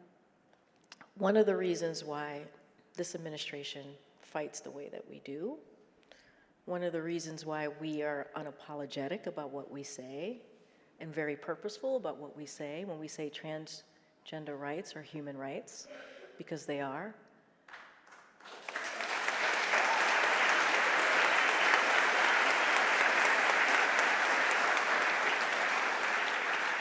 And so what I will say to young people is that you should not have to be brave to be who you are. We see you, we love you, and you are exactly who you need to be in this moment. You are exactly who you need to be in this moment. Don't let anyone take that away from you. And if you feel that you're alone, just think about this president, just think about me, just think about Sharon, just think about Randy, think about Tish. There's so many people out here who love you and will protect you and will do everything that we can to protect you. Live your true self, love yourself, love each other. Be who you are. Be who you are.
Not on, am I on? So I won't use my French to impress you, but coup d'etat. Okay, let's go up page 168.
May those who enter be blessed with your name.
140.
Every single service to remember those lives that we've loved and lost, either in this season or in years past.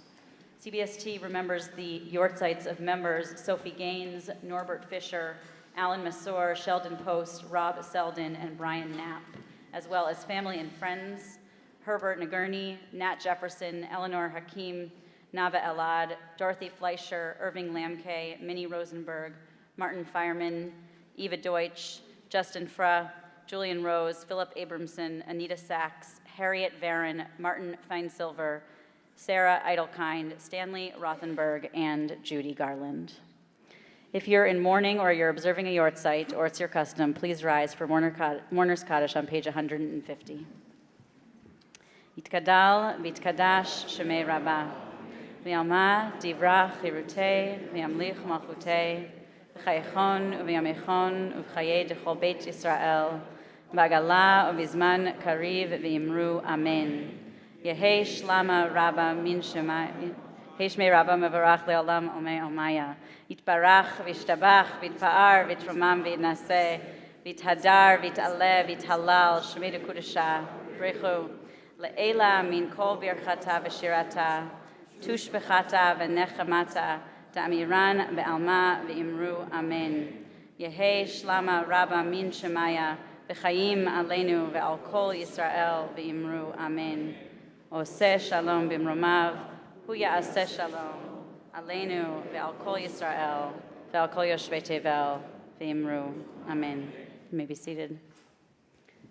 Now I'd like to invite up for some announcements CBST Board President and CBST Board Vice President Sabrina Farber and Harold Levine.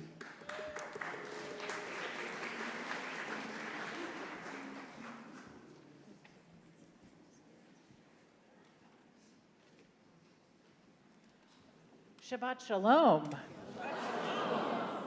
Happy Pride. Happy Pride. And welcome to CBST. All I can say right now is wow, what an amazing service. I don't even know where to start with all the thank yous for tonight. So hang on, relax. I have a lot of people on my list, so it might take a few minutes. Thank you to our Baltfila Cantor Sam Rosen, to our music director Joyce Rosenzweig, and a special thank you to the Cbst Community Chorus. Under Joyce's brilliant leadership, which brought such joy to our services tonight. Thank you to our accompanying musicians, Adria Benjamin on viola, Judy Ribnick on clarinet, and Barbara Freedman on percussion and junior stage manager. Oceans and oceans of thanks to Rabbi Sharon Kleinbaum. She is always the most inspiring leader ever, and this Pride Shabbat she has outdone herself. Thank you also to Rabbi Yael Werber for your service leadership tonight. And thank you, and a huge deep breath from way back, to Jana Pavloff for blowing the shofar for us tonight. Thank you to Attorney General Tish James. Such an honor to have you grace our bima and to have welcomed you before for so many years as a friend of CBST's. You're always part of our community. And from all of us at CBST and beyond, thank you to White House Press Secretary Karine Jean-Pierre. I can't be the only one in this room who thinks you rock my world. Thank you for what you do. We are so honored to have you part of our community tonight. Thank you to our ASL interpreters, Mark Weissglass and Aaron Rudner. Thank you to our ushers and greeters. There are too many to name by name, both online and in person. And thank you from the bottom of my heart to every single member of our hardworking CBST staff. And thanks to Jason from Better Events for all things tech. Now, you have to put your thinking caps on for a minute because I have a lot of instructions about Pride Weekend, and I know you don't want to miss a bit of it. Okay, so directly after services, you are warmly invited to our festive oneg in honor of CBST's 50th anniversary Pride Shabbat. All you need to do is walk down one flight of stairs or take the elevator to the second floor. Join us for a drink, a schmooze, and some fun. For those of you in your 20s and 30s, also known as our Aleinu group, we invite you to meet us downstairs at the area where you checked in.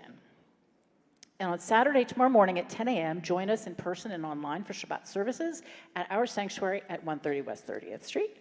You can also then join us on Saturday afternoon for the New York City Dyke March. It starts up at 4:30. The march starts at 5, so meet us at 4:30. And look for the CBST banner at the southwest corner of Bryant Park. You can join us again tomorrow evening for Havdalah on Zoom. And on Sunday, this is a multifaceted day, so fasten your seatbelts.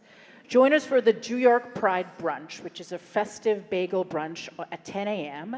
You must register, so do that first and you'll get a location. And then join us for New York City's Heritage of Pride March. Everybody must wear a CBST t-shirt. It can be any vintage. It can be this year, last year. It can be from 50 years ago. If you have an old CBST t-shirt, this is the time to bring it out. We'll be meeting up at 10:30 on 27th Street between 5th and Madison. Again, look for the CBST banner. And also on Sunday, join us for the Queer Liberation March. The rally at Foley Square starts at 2. Meet up with the CBST cohort at 3 on the southeast corner of Worth and Center Street. Again, look for the CBST banner. And as I look over this totally awesome crowd tonight, last I checked, we had somewhere in the neighborhood of 700 people registered. I urge you to look through your program to learn more about CBST and find ways to get involved. I look forward to welcoming you back here for our High Holy Day services. This year, Rosh Hashanah. We will be here on September 15th through 17th. And also, you can join us for Yom Kippur on September 24th and 25th. And we'll be returning to the Javits Center for the first time since 2019. Don't forget to mark your calendars for Sunday, December 3rd, starting at 4 p.m. for our supercalifragilistic 50th anniversary celebration, concert, and dance party.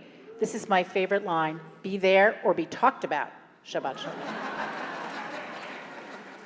Hello, Shabbat Shalom. I'm Harold Levine, Board Vice President at Cbst and Chair of our Development Committee, which means I'm here gently to ask you for your support. Please take out your phones and turn your programs over. Board members, please stand up and show people how to take out their programs, their phones, and turn over their programs. Cbst made it through the COVID pandemic without missing a service, and we actually added to our schedule of online classes and social gatherings. We've been told by many in the larger community that we were a lifesaver. And now we're back in person.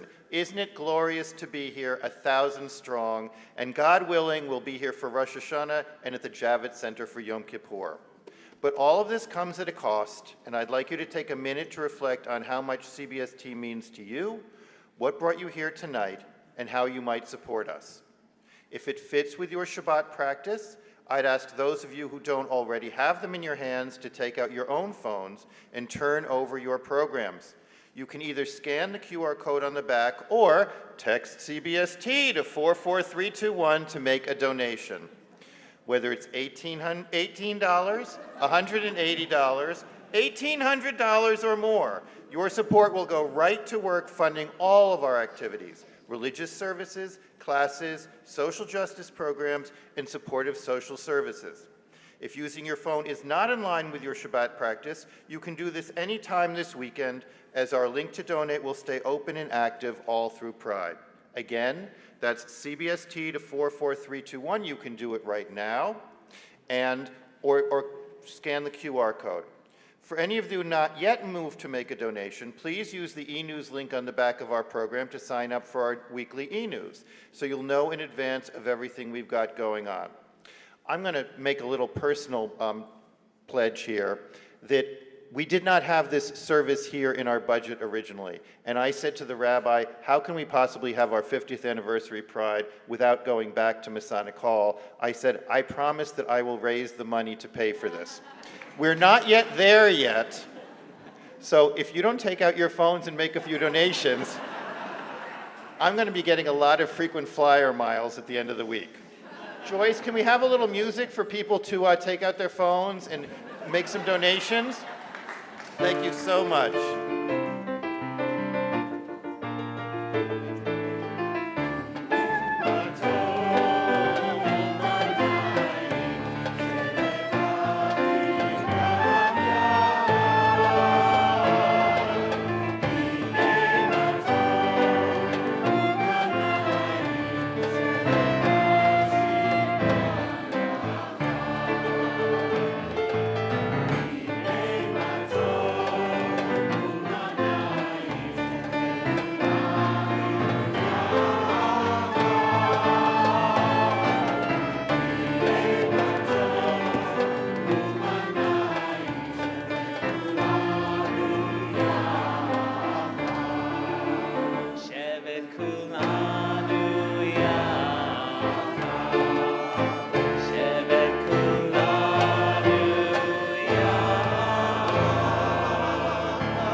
Was Gib Gelt music. Beautifully done. Thank you, Joyce and choir, for that. Please look in the program for the Kiddush and live stream sponsorships, and to all you online, you'll get to see it on your screens. And I want to add something to what Sabrina mentioned. We are in the front of the march on Sunday, marching along with NGLTF, Lambda, and PFLAG. We four organizations are the legacy LGBT organizations in the country, all celebrating our 50th anniversaries this year. So all four organizations will be marching together. And I'm delighted to welcome Reverend Nicola Garcia, who's here from NGLTF. Would you please stand so we can welcome you?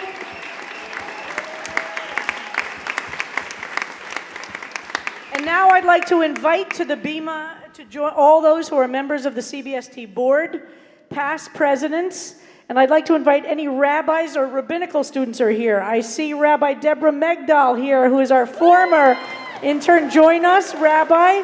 Who else is here? Rabbi Ellen Lippman, I see you. Jonathan Adler, rabbinical student, our 2 interns. Cantorial students or cantors who are here as well. Please join us up on the Bima. And we turn to page 9 in our program. L'dor vador nagid godlecha. We are part of links in a chain from generation to generation. The words are in the program, page 9.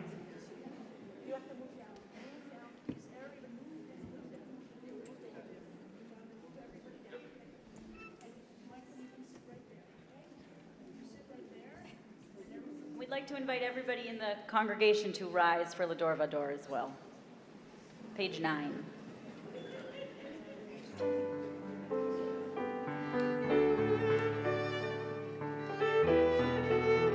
We are gifts and we are blessings.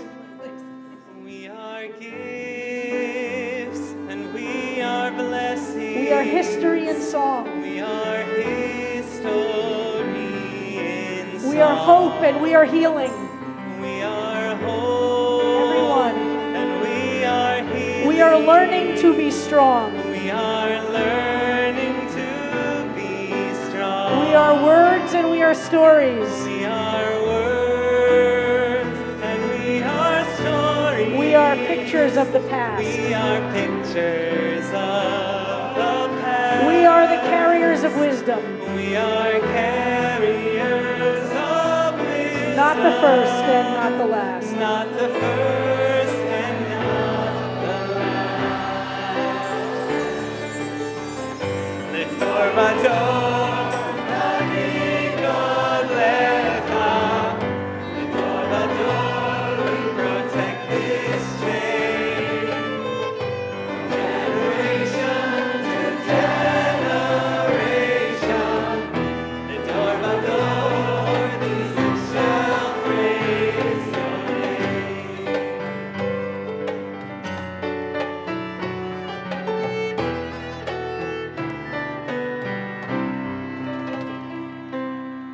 Looking back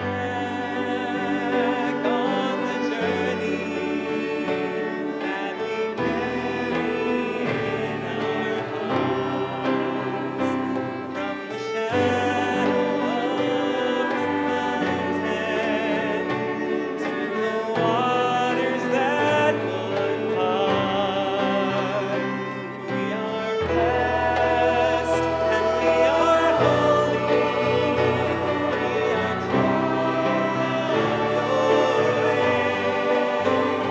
and the words that make us speak, we will have the strength to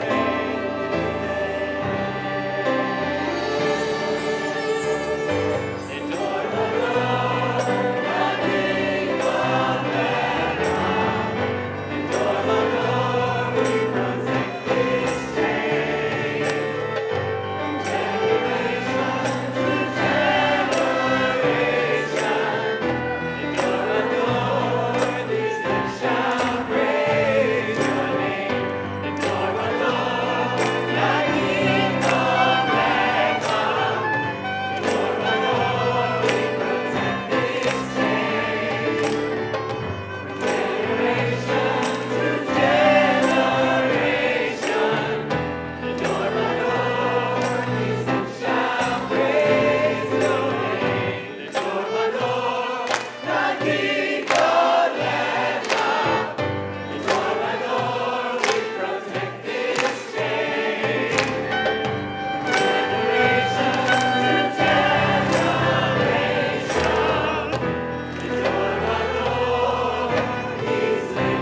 ביום השישי ויחולו השמיים והארץ וכל צבאם ויחל אלוהים ביום השביעי מלאכתו אשר עשה וישבות ביום השביעי מכל מלאכתו אשר עשה ויברך אלוהים את יום השביעי ויקדש אותו כי בו שבת מכל מלאכתו אשר ברא אלוהים לעשות. סברי חבריי וחברותיי לחיים. ברוך אתה אדוני אלוהינו מלך העולם בורא פרי הגפן. ברוך אתה אדוני אלוהינו מלך העולם אשר קידשנו במצוותיו ורצה בנו ושבת קודשו באהבה וברצון הנחיל לנו זיכרון למעשה בראשית כי הוא יום תחילה למקראי קודש זכר ליציאת מצרים כי בנו בחרתו ואותנו קידשת עם כל העמים ושבת קודשך באהבה וברצון הנחלתנו. ברוך אתה אדוני מקדש השבת.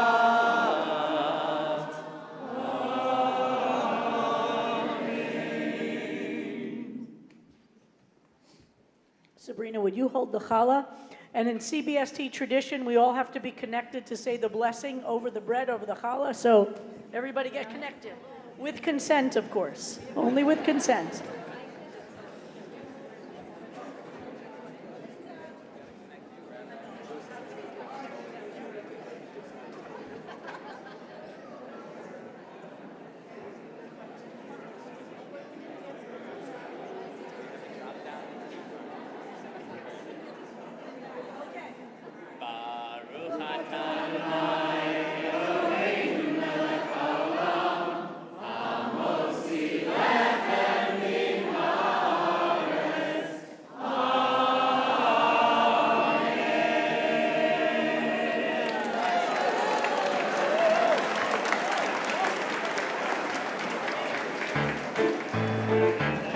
Shabbat Shalom, Chag Sameach, Happy Pride. Wir seinen alle Brüder, oi, oi, alle Brüder, wir singen welche Lieder, oi, oi, oi. Wir haben sich in einem, oi, oi, sich in einem, selches ist mit so, but keinem